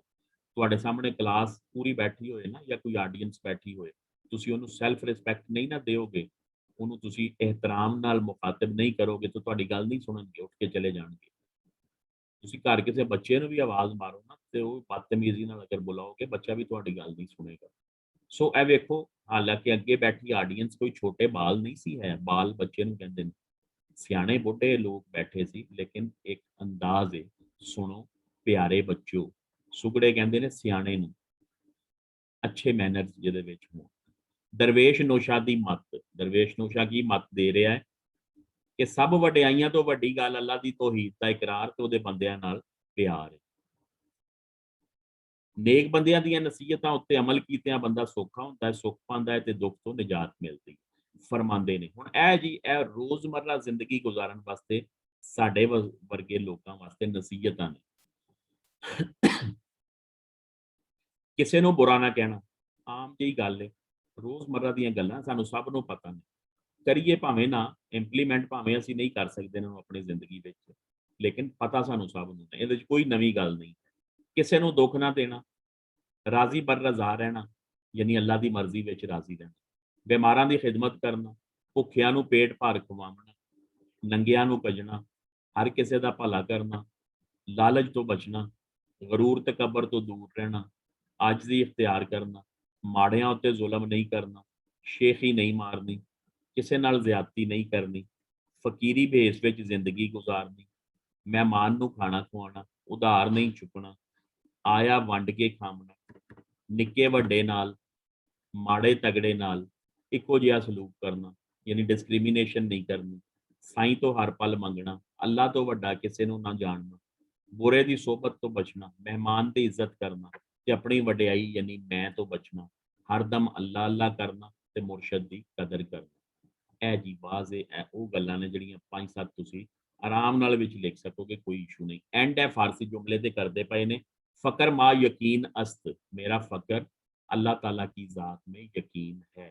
ਫਕਰ ਕਹਿੰਦੇ ਨੇ ਨਾ ਜ਼ਿੰਦਗੀ ਗੁਜ਼ਾਰਨ ਦਾ ਢੰਗ ਤਰੀਕਾਕਾਰ ਬਜ਼ੁਰਗਾਂ ਨੇ ਦੀਨ ਸੂਫੀਆ ਇਕਰਾਮ ਦਾ ਜਿਹੜਾ ਸ਼ੇਵਾ ਹੈ ਜ਼ਿੰਦਗੀ ਹੈ ਕਹਿੰਦਾ ਮੇਰਾ ਯਕੀਨ ਕੀ ਹੈ ਅੱਲਾਹ ਤਾਲਾ ਦੀ ਜ਼ਾਤ ਵਿੱਚ ਯਕੀਨ ਜ਼ਿਕਰ ਮਾ ਕਲਮਾ ਤੈयब ਮੇਰਾ ਜ਼ਿਕਰ ਕਲਮਾ ਤੈयब ਇਬਾਦਤੇ ਮਾ ਮੇਰੀਆਂ ਇਬਾਦਤਾਂ ਸਲਾਤੇ ਖਮਸ 5 ਨਮਾਜ਼ਾਂ इल्म माँ कुरान मजीद मेरा इलम कुरान मजीद कसब माँ कनात और मैं कनात दी जिंदगी बसर करना वा यानी होंदा ना चादर देख कर पाँव फैलाना उन्होंने कनात करना कहते हैं जिस तरह होती ना रुखी सुखी खा के ठंडा पानी पी फरीदा वेख पराई चोपड़ी ना तरसाई वो कनात होंदा वाजां दियां फनी खूबियां जी ए वाला अलग तो क्वेश्चन आए तो फिर इत्थों स्टार्ट करना है लेकिन ਉਹਦੇ ਵਿੱਚ ਵੀ ਮਸ਼ਵਰਾ ਤੁਹਾਨੂੰ ਇਹੋ ਹੀ ਹੋਏਗਾ ਕਿ ਅਗਰ ਤੁਸੀਂ ਉਹ 6 ਵਾਜ਼ਾਂ ਨੂੰ 2-4 ਪੁਆਇੰਟਸ ਦੇ ਵਿੱਚ ਯਾਨੀ ਇੱਕ ਇੱਕ ਦੋ ਦੋ ਲਾਈਨਾਂ ਕਰਕੇ ਲਿਖਦੇ ਹੋ ਤੇ ਇੱਕ ਅੱਛਾ ਇੰਪ੍ਰੈਸ਼ਨ ਹੁੰਦਾ ਕਿਉਂਕਿ ਹੈ ਤੇ ਵਾਜ਼ ਹੀ ਨੇ ਨਾ ਜਿਨ੍ਹਾਂ ਦੀਆਂ ਫਨੀ ਖੂਬੀਆਂ ਪੁੱਛਦੇ ਆ ਤੇ ਅਗਰ ਉਹ ਵਾਜ਼ ਤੁਸੀਂ ਮੁਖਤਸਰ ਜੇ ਡਿਸਕਸ ਕਰਦੇ ਹੋ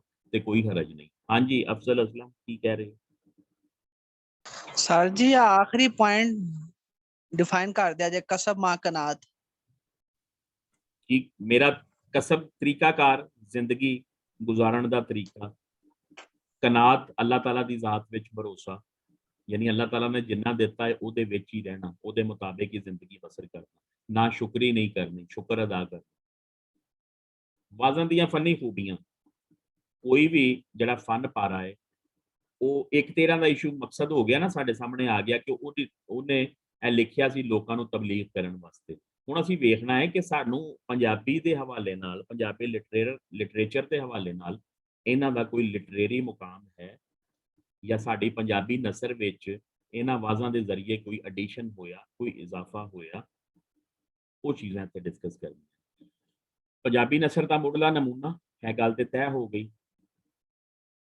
ਪਰ ਇਹਦੇ ਬਾਵਜੂਦ ਅਸਲੂਬ ਤੋਂ ਬਖੂਬੀ ਅੰਦਾਜ਼ਾ ਲਾਇਆ ਜਾ ਸਕਦਾ ਕਿ ਪੰਜਾਬੀ ਨਸਰ ਵਿੱਚ ਇਹਨਾਂ ਦਾ ਮੁਕਾਮ ਕੀ ਅੱਛਾ ਜੀ ਯਾਦ ਰੱਖੋ ਅਸੀਂ ਕਹਿੰਦੇ ਆ ਨਾ ਮੰਨਦੇ ਆ ਕਿਉਂਕਿ ਸਾਡੇ ਕੋਲ ਹੁਣ ਤੱਕ ਇਹ ਦਰਿਆਫਤ ਹੋਏ ਨੇ ਕਿ ਇਹ ਸਭ ਤੋਂ ਇਬਤਦਾਈ ਨਮੂਨਾ ਨੇ ਲੇਕਿਨ ਜਿਸਲੇ ਅਸੀਂ ਇਹਨਾਂ ਨੂੰ ਪੜ੍ਹਨੇ ਆ ਜਿਸਲੇ ਅਸੀਂ ਇਹਨਾਂ ਦਾ ਸਟਾਈਲ ਵੇਖਦੇ ਆ ਅੰਦਾਜ਼ ਵੇਖਦੇ ਆ ਤੇ ਫਿਰ ਸਾਨੂੰ ਇਹ ਕਹਿਣਾ ਪੈਂਦਾ ਹੈ ਕਿ ਇਹ ਇਬਤਦਾਈ ਨਮੂਨਾ ਨਹੀਂ ਹੋ ਸਕਦਾ ਇਸ ਤੋਂ ਪਹਿਲੇ ਵੀ ਜ਼ਰੂਰ ਕੁਝ ਲਿਖਿਆ ਗਿਆ ਹੋਵੇਗਾ ਕੋਈ ਇਬਤਦਾਈ ਤਹਿਰੀਰ ਸ਼ਾਇਰੀ ਹੋਵੇ ਜਾਂ ਨਸਰ ਉਹਦੇ ਵਿੱਚ ਕਈ ਫਨੀ ਝੋਲ ਯਾਨੀ ਟੈਕਨੀਕਲ ਫਾਲਟਸ ਹੁੰਦੇ ਨੇ ਮਸਾਇਲ ਹੁੰਦੇ ਨੇ ਕਿ ਜੀ ਇਹਦੀ ਲੈਂਗੁਏਜ ਨਹੀਂ ਸਹੀ ਇਹਦੀ ਤਸ਼ਬੀਹਾਂ ਇਸਤਾਰੇ ਨਹੀਂ ਹੈ ਇਹਦਾ ਵਜ਼ਨ ਨਹੀਂ ਠੀਕ ਸ਼ਾਇਰੀ ਦਾ ਵਗੈਰਾ ਵਗੈਰਾ ਪਰ ਇਹਨਾਂ ਵਾਜ਼ਾਂ ਵਿੱਚ ਕਿਧਰੇ ਕੋਈ ਤਕਨੀਕੀ ਖਾਮੀ ਨਹੀਂ ਲਿਹਾਜ਼ਾ ਅਸੀਂ ਇਹ ਕਹਿ ਸਕਦੇ ਹਾਂ ਕਿ 6 ਵਾਜ਼ਾਂ ਤੋਂ ਪਹਿਲੇ ਵੀ ਨਸਰ ਮੌਜੂਦ ਸੀ ਜਿਹੜੀ ਸਾਡੇ ਤੱਕ ਨਹੀਂ ਪਹੁੰਚ ਸਕਦੀ ਵਾਜ਼ਾਂ ਦੀਆਂ ਕੁਝ ਫਨੀ ਖੂਬੀਆਂ ਜਾਂ ਜਿਸ ਤਰ੍ਹਾਂ ਉਹਨੇ ਪੁੱਛਿਆ ਹੋਏ ਵਾਜ਼ਾਂ ਦਾ ਤਨਕੀਦੀ ਜਾਇਜ਼ਾ ਜਾਂ ਉਹਨੇ ਕਿਹਾ ਹੋਏ ਅਸਲੂਬ ਵਾਜ਼ਾਂ ਦਾ ਅਸਲੂਬ ਸਟਾਈਲ ਅੰਦਾਜ਼ੇ ਬਿਆਨ ਦਰਜ ਜ਼ੈਲ ਪਹਿਲਾ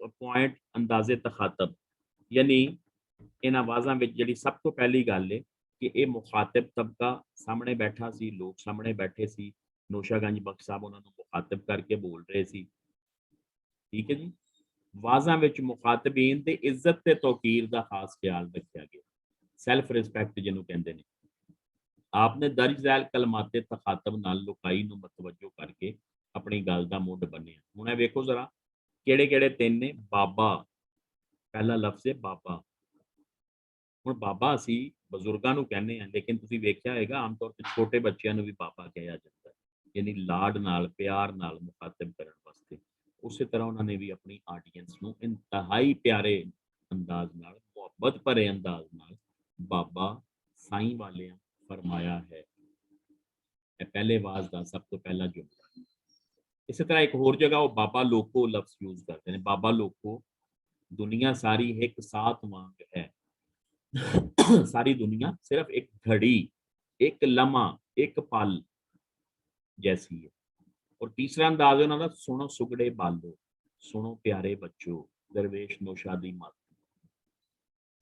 अच्छा जी पहले वाज विच उन्होंने तुहानूं दस्सिया ना लेंथी है और इहदे च एक तो ज्यादा मौजूआत बयान हुए ने नौशागंज बख्श ने मुखातबीन की तवज्जो हासिल करने लई निक्के निक्के टोटियां विच गल करते हैं सामने जिसले ऑडियंस बैठी हुई ना स्पैशल क्लासरूम सामने टीचर खड़ा हुए तो टीचर की जिम्मेदारी होंदी है कि वो हर किसी नाल आई कॉन्टैक्ट मेनटेन रखे यानी उन्होंने पता लगे कि क्लास में बच्चे सुते नहीं हुए बल्कि मैनू सुन रहे हैं सो वो वाली टेक्नीक इन्होंने नौशागंज बख्श ने भी इस्तेमाल की है उन्होंने मसलन एक गल जिथे मुकम्मल हुई, एक पैरा जिथे मुकम्मल होया, एक मौजू जिथे मुकम्मल होया, फिर लोगों को मुखातिब कीता, मतवज्जो कीता और फिर बाबा कह के बुलाया।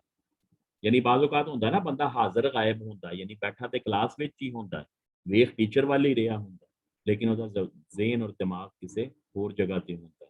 सो उहनूं अगर टीचर दी आई कॉन्टैक्ट उहदे नाल होए तो उहनूं पता लग जांदा है कि मैनूं वेख रिहा, सुन रिहा, समझ रिहा है या किते ख्यालां विच खोया होया।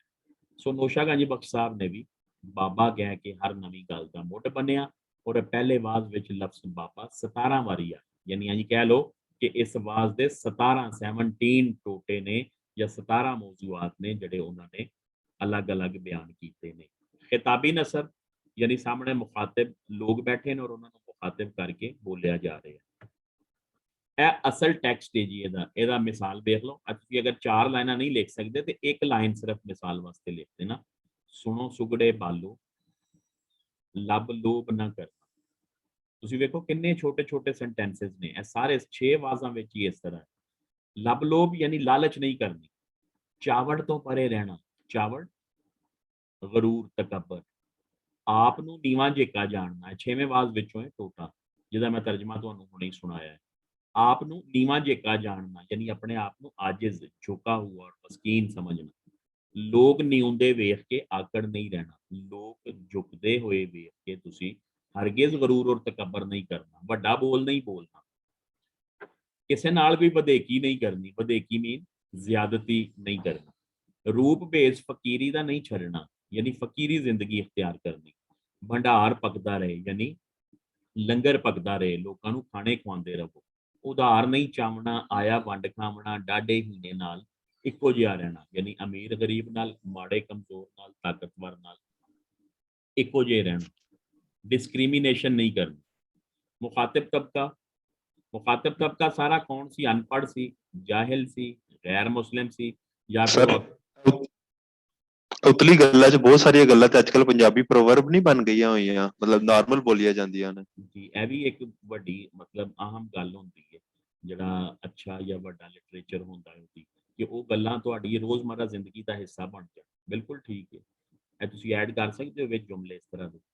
ਇੱਥੋਂ ਤੁਸੀਂ ਸਿਰਫ ਆਈਡੀਆ ਲਵੋ ਕੁਐਸਚਨ ਦਾ, ਤੁਸੀਂ ਉਹਦੇ ਮੌਜ਼ੂਆਤ ਜ਼ਿਹਨ 'ਚ ਰੱਖੋ, ਬਾਕੀ ਇਹਨੂੰ ਆਪਣੇ ਲਫ਼ਜ਼ਾਂ ਵਿੱਚ ਲਿਖਣ ਦੀ ਕੋਸ਼ਿਸ਼ ਕਰੋ। ਮੁਖਾਤਿਬ ਤਬਕਾ ਜੀ ਕੌਣ ਸੀ, ਅਨਪੜ੍ਹ ਸੀ, ਜਾਹਿਲ ਸੀ, ਗੈਰ ਮੁਸਲਿਮ ਸੀ, ਕੁਰਾਏ ਪਏ ਹੋਏ ਯਾਨੀ ਉਹ ਦੀਨੇ ਅਕਬਰੀ ਦੇ ਜਿਹੜੇ ਲੋਕੀ ਡੰਗੇ ਹੋਏ ਸੀ।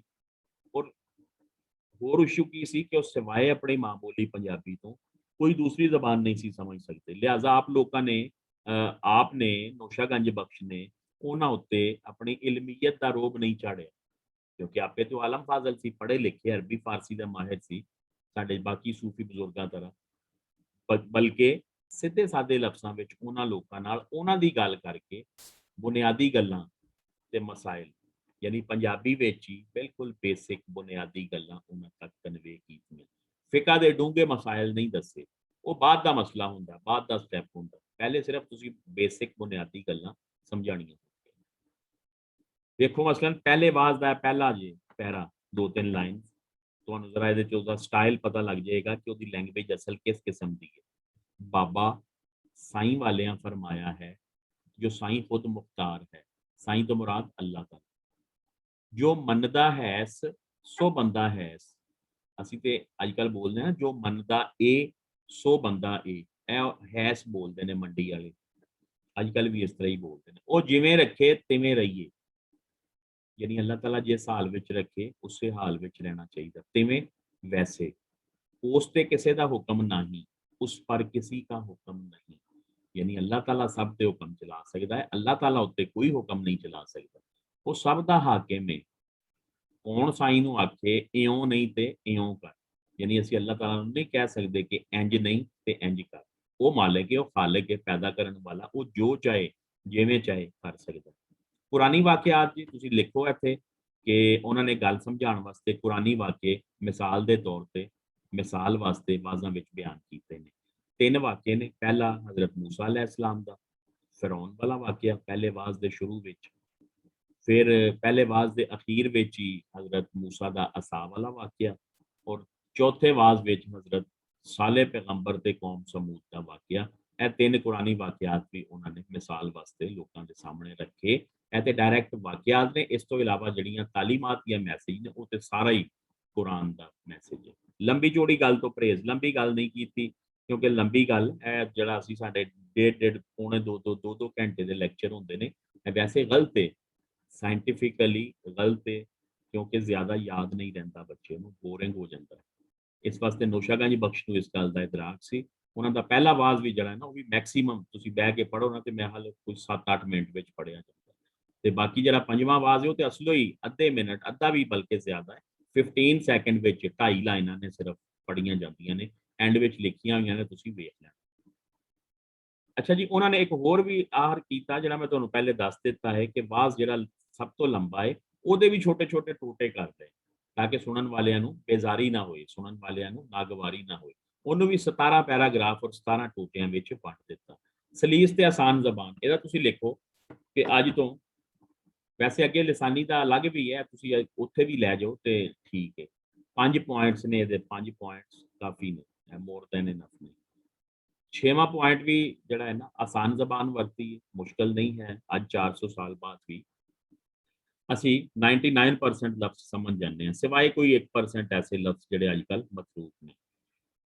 ਸ਼ੇਰਾਂ ਦੀ ਵਰਤੋਂ, ਦੂਸਰੇ ਤੇ ਤੀਸਰੇ ਆਵਾਜ਼ ਵਿੱਚ ਨਾ ਉਹਨਾਂ ਨੇ ਸ਼ੇਰ ਵੀ ਇੱਕ ਬੰਦ ਲਿਖਿਆ 4-4 ਲਾਈਨਸ ਦਾ। ਸੋ ਬੰਦ ਲਿਖਣ ਦੀ ਲੋੜ ਨਹੀਂ ਹੈ ਕਿਉਂਕਿ ਸਾਡਾ ਇੱਥੇ ਨਸਰ ਹੈ। ਨਸਰ ਵਿੱਚ ਨਸਰ ਦੇ ਜਿੰਨੇ ਟਾਪਿਕਸ ਹੁਣ ਅਸੀਂ ਅੱਗੇ ਪੜਾਂਗੇ, ਨਾਵਲ ਪੜਾਂਗੇ, ਅਫਸਾਨਾ, ਡਰਾਮਾ ਪੜਾਂਗੇ, ਆਵਾਜ਼ ਨੇ, ਸੱਚੀ ਸਰਕਾਰ ਹੈ, ਪੱਕੀ ਰੋਟੀ ਹੈ, ਇਹਨਾਂ ਦੀ ਕਿਸੇ ਵੀ ਹਿੱਸੇ 'ਚ ਸ਼ਾਇਰੀ ਨਹੀਂ ਲਿਖਣੀ। ਸ਼ਾਇਰੀ ਸਿਰਫ ਸ਼ਾਇਰੀ ਵਾਲੇ ਹਿੱਸੇ ਵਿੱਚ ਲਿਖੀ ਜਾਏਗੀ। ਆਵਾਜ਼ਾਂ ਦੀ ਲਿਸਾਨੀ ਅਹਿਮੀਅਤ, ਇਹ ਬੜਾ ਖੂਬ ਜੀ, ਇਹ ਅਲੱਗ ਤੋਂ ਵੀ ਪੁੱਛ ਲੈਂਦਾ ਹੈ। ਹੁਣ ਅਲੱਗ ਤੋਂ ਇੱਕ ਸਫਾ ਹੈ ਸਿਰਫ, ਲੇਕਿਨ ਇਹਦਾ ਫਿਰ ਉਹ ਜਿਹੜਾ ਹੈ ਨਾ ਗਰਾਊਂਡ ਉਸੇ ਤਰ੍ਹਾਂ ਹੀ ਬਣੇਗੀ, ਸ਼ੁਰੂ ਵਾਲੇ 4 ਪੁਆਇੰਟਸ ਲਿਖ ਕੇ। ਕਿਸੇ ਵੀ ਜ਼ਬਾਨ, ਪੰਜਾਬੀ ਪੁਰਾਣੀ ਜ਼ਬਾਨ ਹੈ, ਬਾਬਾ ਫਰੀਦ ਪਹਿਲੇ ਸ਼ਾਇਰ ਨੇ, ਉਹਨਾਂ ਦੀ ਸ਼ਾਇਰੀ ਦੇ ਨਮੂਨੇ ਸਾਡੇ ਕੋਲ ਮੌਜੂਦ ਨੇ, ਜਿਹੜੀ ਗ੍ਰੰਥ ਸਾਹਿਬ ਦੇ ਜ਼ਰੀਏ ਸਾਡੇ ਤੱਕ ਆਈ। ਇਸ ਤੋਂ ਵੀ ਪਹਿਲੇ ਅਗਰ ਵੇਖੀਏ ਤੇ ਇਸਮਾਈਲ ਪੀਰ, ਇਸਮਾਈਲੀ ਪੀਰ ਔਰ ਨਾਥ ਜੋਗੀ। ਇਸਮਾਈਲੀ ਪੀਰ ਉਹਨੇ ਜਿਹੜੇ ਇਸਲਾਮ ਦੀ ਤਬਲੀਗ ਵਾਸਤੇ ਇੱਥੇ ਆਏ ਸੀ, ਤੇ ਨਾਥ ਜੋਗੀ ਜਿਹੜੇ ਸਾਡੇ ਇੱਥੋਂ ਦੇ ਹਿੰਦੂਆਂ ਵਿੱਚ ਸੂਫੀਆ ਕਰਾਮ ਔਰ ਸੇਂਟਸ ਵਗੈਰਾ ਸੀ, ਇਹਨਾਂ ਨੇ ਵੀ ਸ਼ਾਇਰੀ ਕੀਤੀ ਹੈ, ਲੇਕਿਨ ਉਹ ਸ਼ਾਇਰੀ ਜ਼ਰਾ ਮੁਸ਼ਕਲ ਹੈ।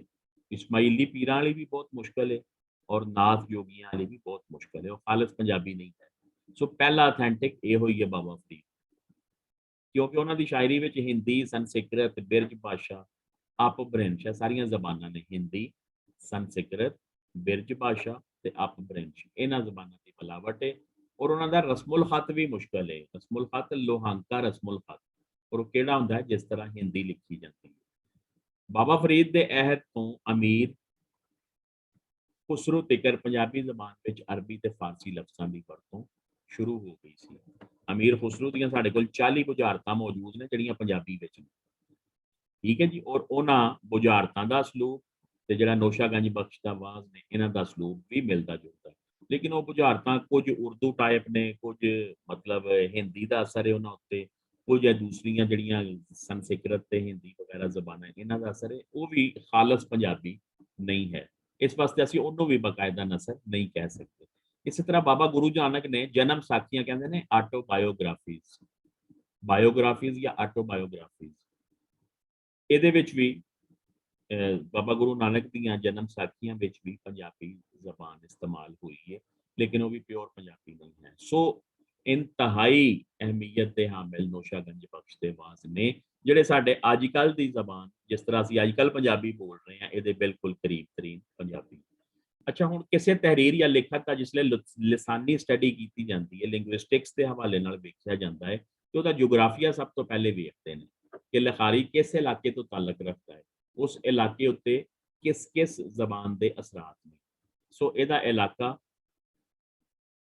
ਫਾਲੀਆ ਸੀ, ਤਹਿਸੀਲ ਫਾਲੀਆ, ਅੱਜ ਕੱਲ੍ਹ ਮੰਡੀ ਬਾਉਦੀਨ।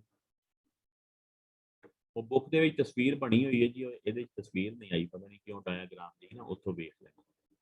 ਯਾਨੀ ਇੱਕ ਸਾਈਡ ਤੇ ਵੇ ਗੁਜਰਾਤ, ਔਰ ਗੁਜਰਾਤ ਵਿੱਚ ਸੈਂਟਰਲ ਮਾਝਾ ਲਹਿਜਾ ਬੋਲਿਆ ਜਾਂਦਾ ਹੈ।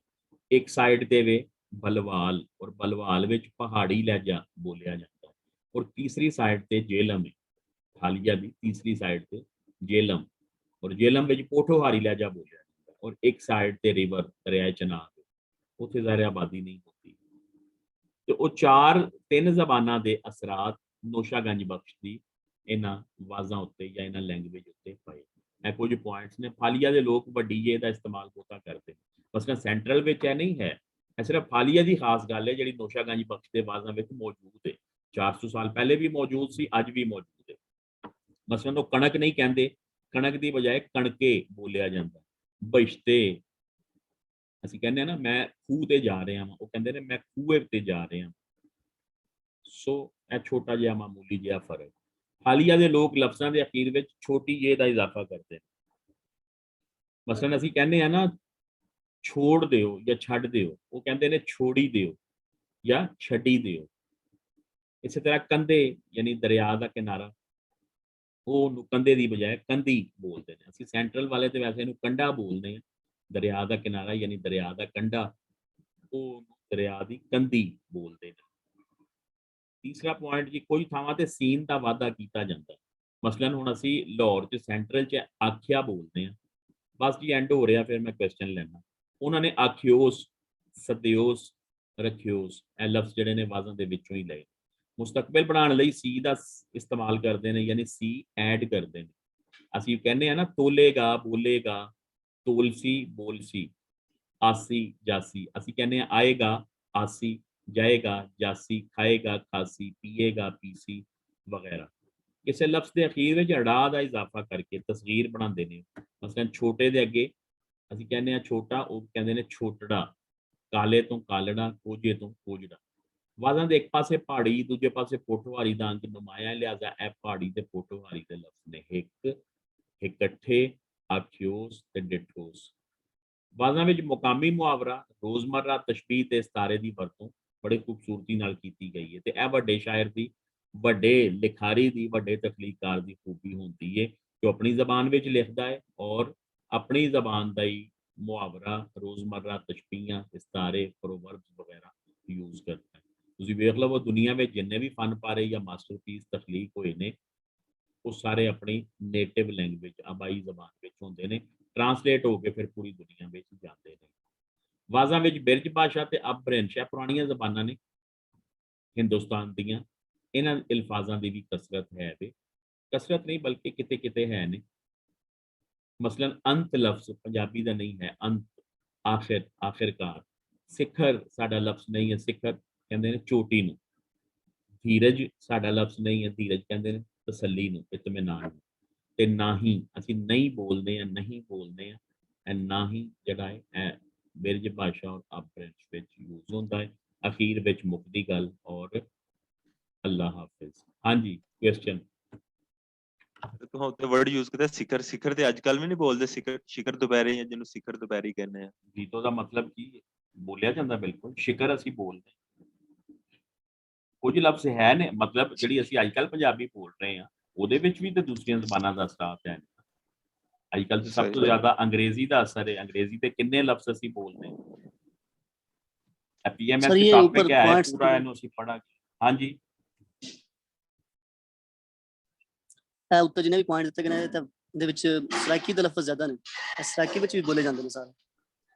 ਜੀ ਠੀਕ ਹੈ, ਸਹੀ ਹੈ। ਅਸਲ 'ਚ ਜਿਹੜੀ ਪਹਾੜੀ ਹੈ, ਜਿਹੜੀ ਸਰਗੋਦਾ ਵਿੱਚ ਬੋਲੀ ਜਾਂਦੀ ਹੈ, ਉਹ ਸਰਾਇਕੀ ਪਹਾੜੀ ਮਿਕਸ ਹੈ। ਸਰਗੋਦਾ, ਖੁਸ਼ਾਬ, ਮੀਆਂ ਵਾਲੀ, ਜੋਰਾਬਾਦ ਹੈ ਸਾਰਾ ਸਰਾਇਕੀ ਔਰ ਪਹਾੜੀ ਲੈਂਗੁਏਜ ਇਕੱਠੀ ਮਿਕਸ। ਆਹੋ ਸਰ, ਮੁਜ਼ੱਫਰਗੜ੍ਹ, ਕੋਟਾਦੂ ਵਾਲੀ ਸਾਈਡ ਤੇ, ਬੀਜੀ ਖਾਨ ਵਾਲੀ ਸਾਈਡ ਤੇ ਸਾਰਾ ਇਹੀ ਲਹਿਜਾ ਹੀ ਹੈ। ਅਸਲ ਵਿੱਚ ਸਾਰਾ ਨਾ ਕੜਮਾਸ ਵੱਜਿਆ ਦਾ ਲਹਿਜਿਆਂ ਦਾ। ਜਿਹੜੇ ਨਾਲ ਇਲਾਕੇ ਹੁੰਦੇ ਨਾ, ਉਹ ਦੂਸਰੇ ਲਹਿਜਿਆਂ ਦਾ ਅਸਰ ਕਬੂਲ ਕਰ ਲੈਂਦੇ। ਜੀ ਜੀ ਆਈਏ। ਉਹ ਪਿੱਛੇ ਪੜਾ ਕੇ ਆ ਨਾ ਖਾਜਾ ਗੁਲਾਮ ਫਰੀਦ। ਹਾਂਜੀ ਹਾਂਜੀ। ਉਸ ਦਿਨ ਮੈਂ ਤੁਹਾਡਾ ਲਹਿਜਾ ਸੁਣ ਰਿਹਾ, ਸਰਾਇਕੀ ਦਾ ਸੀ, ਤੂੰ ਸੁਣ ਰਿਹਾ ਸੀ, ਤਾਂ ਤੁਸੀਂ ਨਾ ਕੁਝ ਲਫ਼ਜ਼ ਪ੍ਰੋਨਾਂਸ ਸਹੀ ਤਰ੍ਹਾਂ ਨਹੀਂ ਕਰ ਰਹੇ ਸੀ। ਨਹੀਂ, ਮੈਨੂੰ ਸਰਾਇਕੀ ਆਂਦੀ ਨਹੀਂ। ਮੈਂ ਤੇ ਮੇਰਾ ਖਿਆਲ ਲੈਕਚਰ ਦੇ ਸ਼ੁਰੂ 'ਚ ਕਹਿ ਵੀ ਦਿੱਤਾ ਸੀ। ਜੀ ਜੀ ਜੀ, ਉਹ ਅਸੀਂ ਨਹੀਂ, ਮੈਂ ਵੇਖ ਰਿਹਾ ਸੀ। ਮੈਂ ਕਲਾਸ ਲਾਈਵ ਕਲਾਸਾਂ ਹੁੰਦੀਆਂ ਸੀ ਨਾ, ਜਦੋਂ ਉੱਥੇ ਪੜ੍ਹਾਈ ਦਾ ਸੀ ਖਾਜਾ ਫਰੀਦ, ਜਾਂ ਜਿਵੇਂ ਨੋਸ਼ਾਗੰਜ ਬਖਸ਼ ਦਾ ਆਵਾਜ਼, ਮੰਡੀ ਦਾ ਕੋਈ ਬੱਚਾ ਬੈਠਾ ਹੋਣਾ ਨਾ, ਮੰਡੀ ਬਾਉਦੀਨ ਦਾ, ਉਹਦੇ ਕੋਲੋਂ ਪੜਵਾਉਣਾ। ਫਿਰ ਜਾਂ ਸਰਾਇਕੀ ਦਾ ਜਿਹੜਾ ਉਸ ਬੱਚੇ ਕੋਲੋਂ, ਝੰਗ ਦੀ ਕੋਈ ਚੀਜ਼ ਝੰਗ ਦੇ ਬੱਚੇ ਕੋਲੋਂ ਪ੍ਰੋਨਾਂਸ ਕਰਾਣੀ, ਉਹ ਬੜਾ ਖੂਬਸੂਰਤ ਐਕਸੈਂਟ ਵਿੱਚ ਬੋਲਦਾ ਸੀ। ਹੁਣ ਉਸ ਦਿਨ ਤੁਸੀਂ ਪੜ੍ਹਾ ਰਹੇ ਸੀ ਤੇ ਮੇਰਾ ਦਿਲ ਬੜਾ ਕਰ ਰਿਹਾ ਸੀ। ਜੀ ਜੀ ਹਾਂਜੀ, ਤੁਸੀਂ ਸਰਾਇਕੀ ਹੋ ਨਾ, ਤੁਸੀਂ ਸੈਂਟਰਲ ਦੇ ਕਈ ਲਫ਼ਜ਼ ਠੀਕ ਤਰ੍ਹਾਂ ਨਹੀਂ ਬੋਲ ਸਕਦੇ। ਜੀ ਜੀ ਸਰ। ਹਾਂ, ਇਹ ਮਸਲਾ सर जी जी। ਹੈਲੋ, ਜਿਵੇਂ ਤੁਸੀਂ ਕੜਮਾਸ ਦੀ ਗੱਲ ਕਹੀ ਨਾ ਸਰ, ਤੁਸੀਂ ਸੈਂਟਰਲ ਵਿੱਚ ਇੱਕ ਡਿਸਟ੍ਰਿਕਟ ਹੈ ਹਾਫਜ਼ਾਬਾਦ, ਉੱਥੇ ਲੱਗੇ ਜਾਓ। ਸਾਡੇ ਗੁਜਰਾਂਵਾਲੇ ਤੇ ਔਰ ਮੰਡੀ ਦੇ ਨਾਲ ਲੱਗਦਾ, ਉਹ ਉੱਥੇ ਬਿਲਕੁਲ ਕੜਮਾਸੀ ਵੱਜਿਆ ਹੈ, ਨਾ ਮਾਝਾ ਹੈ ਨਾ ਮੰਡੀ ਵਾਲਾ ਲੇਜਾ ਹੈ, ਉਹਨਾਂ ਦਾ ਲੇਜਾ ਹੀ ਕੁਝ ਹੋਰ ਹੈ। ਔਰ ਉੱਤੇ ਲੱਗੇ ਜਾਓ ਕੋਟ ਮੋਮਨ ਨਾਲ, ਤੇ ਤੁਹਾਨੂੰ ਇੰਜ ਲੱਗੇਦਾ ਜਿੰਜ ਉਹ ਪਹਾੜੀ ਬੋਲ ਰਹੇ ਨੇ। ਇਸ ਤਰ੍ਹਾਂ ਹੀ ਹੈ, ਬਿਲਕੁਲ ਇਸ ਤਰ੍ਹਾਂ ਹੀ ਹੈ। ਜਿਹੜੇ ਇਲਾਕੇ ਇਕੱਠੇ ਹਾਫਜ਼ਾਬਾਦ ਨਾਲ ਨੇ ਨਾ, ਉਹ ਬੜੇ ਸਾਰੇ ਲਹਿਜੇ ਮਿਲਣ ਦੀ ਵਜ੍ਹਾ ਤੋਂ ਇੱਕ ਮਿਕਸਚਰ ਬਣ ਗਿਆ ਦਾ ਹੈ। ਤੇ ਇਹ ਮੈਂ ਤੁਹਾਨੂੰ ਅਰਜ਼ ਕਰਾਂ, ਇਹ ਸਾਡੇ ਵੱਡੇ ਲਹਿਜੇ ਨੇ 5 7 8 ਜਿਹੜੇ ਨੇ, ਪੋਠੋਹਾਰੀ, ਹਿੰਦਕੋ, ਸਰਾਇਕੀ, ਪਹਾੜੀ, ਸੈਂਟਰਲ, ਜਿਹਨੂੰ ਮਾਝੀ ਅਸੀਂ ਕਹਿੰਦੇ। ਉਂਝ ਹੁਣ ਹਰ ਇਲਾਕੇ, ਹਰ ਤਹਿਸੀਲ ਵਾਲੇ ਨੇ ਨਾ ਆਪਣੇ ਲਹਿਜੇ ਦਾ ਵੱਖਰਾ ਨਾਂ ਰੱਖ ਲਿਆ। ਮਸਲਨ ਹੜੱਪੇ ਵਾਲਿਆਂ ਨੇ ਆਪਣੇ ਲਹਿਜੇ ਦਾ ਹੜੱਪਾਈ ਲਹਿਜਾ ਰੱਖ ਲਿਆ। ਇਸੇ ਤਰ੍ਹਾਂ ਕੋਟ ਮੋਮਨ ਵਾਲੇ ਭਾਵੇਂ ਉਹਨੂੰ ਕੋਟ ਮੋਮਨੀ ਕਹਿ ਲੈਣ, ਇਸੇ ਤਰ੍ਹਾਂ ਹਾਫਸਾਬਾਦ ਵਾਲੇ ਭਾਵੇਂ ਹਾਫਸਾਬਾਦੀ ਕਹਿ ਲੈਣ। ਇਸ ਤਰ੍ਹਾਂ ਕੋਈ 3 4 ਦਰਜਨ ਦੇ ਕਰੀਬ ਛੋਟੇ ਛੋਟੇ ਲਹਿਜੇ ਨੇ ਜਿਹੜੇ ਡਿਸਟ੍ਰਿਕਟ ਵਾਈਜ਼ ਨੇ। ਸਰ ਜੀ, ਲਫ਼ਜ਼ ਨੋਸ਼ਾ ਦਾ ਮਤਲਬ ਕੀ ਦੱਸਿਆ ਸੀ ਤੁਸੀਂ? ਦੂਲਹਾ ਕੀ ਕਹਿੰਦੇ ਨੇ ਇਹਨੂੰ? Groom, GROOM। ਜੀ ਸਰ, ਸਮਝ। ਹਾਂਜੀ, ਠੀਕ ਹੈ ਜੀ। ਬੜਾ ਅੱਛਾ ਇੰਟਰਸਟਿੰਗ ਕੁਐਸਚਨ ਹੈ ਔਰ ਮੁਸ਼ਕਲ ਨਹੀਂ ਹੈ। ਸਿਰਫ ਇਹਨੂੰ ਇੰਟਰਸਟ ਲੈ ਕੇ ਇੱਕ ਵਾਰੀ ਫੇਰ ਪੜ੍ਹੋ, ਆਸਾਨੀ ਨਾਲ ਤਿਆਰ ਹੋ ਜਾਏਗਾ। ਜਿੰਨੀਆਂ ਗੱਲਾਂ ਜਿੰਨੇ ਪੁਆਇੰਟ ਆਫ ਵਿਊ ਦੇ ਹਵਾਲੇ ਨਾਲ ਤੁਹਾਨੂੰ ਦੱਸ ਦਿੱਤਾ ਹੈ ਨਾ, ਜੈਸਾ ਮਰਜ਼ੀ ਕੁਐਸਚਨ ਆ ਜਾਏ, ਤੁਸੀਂ ਆਸਾਨੀ ਨਾਲ ਇਹਨੂੰ ਅਟੈਂਪਟ ਕਰ ਲਓਗੇ ਇਨਸ਼ਾਅੱਲਾ।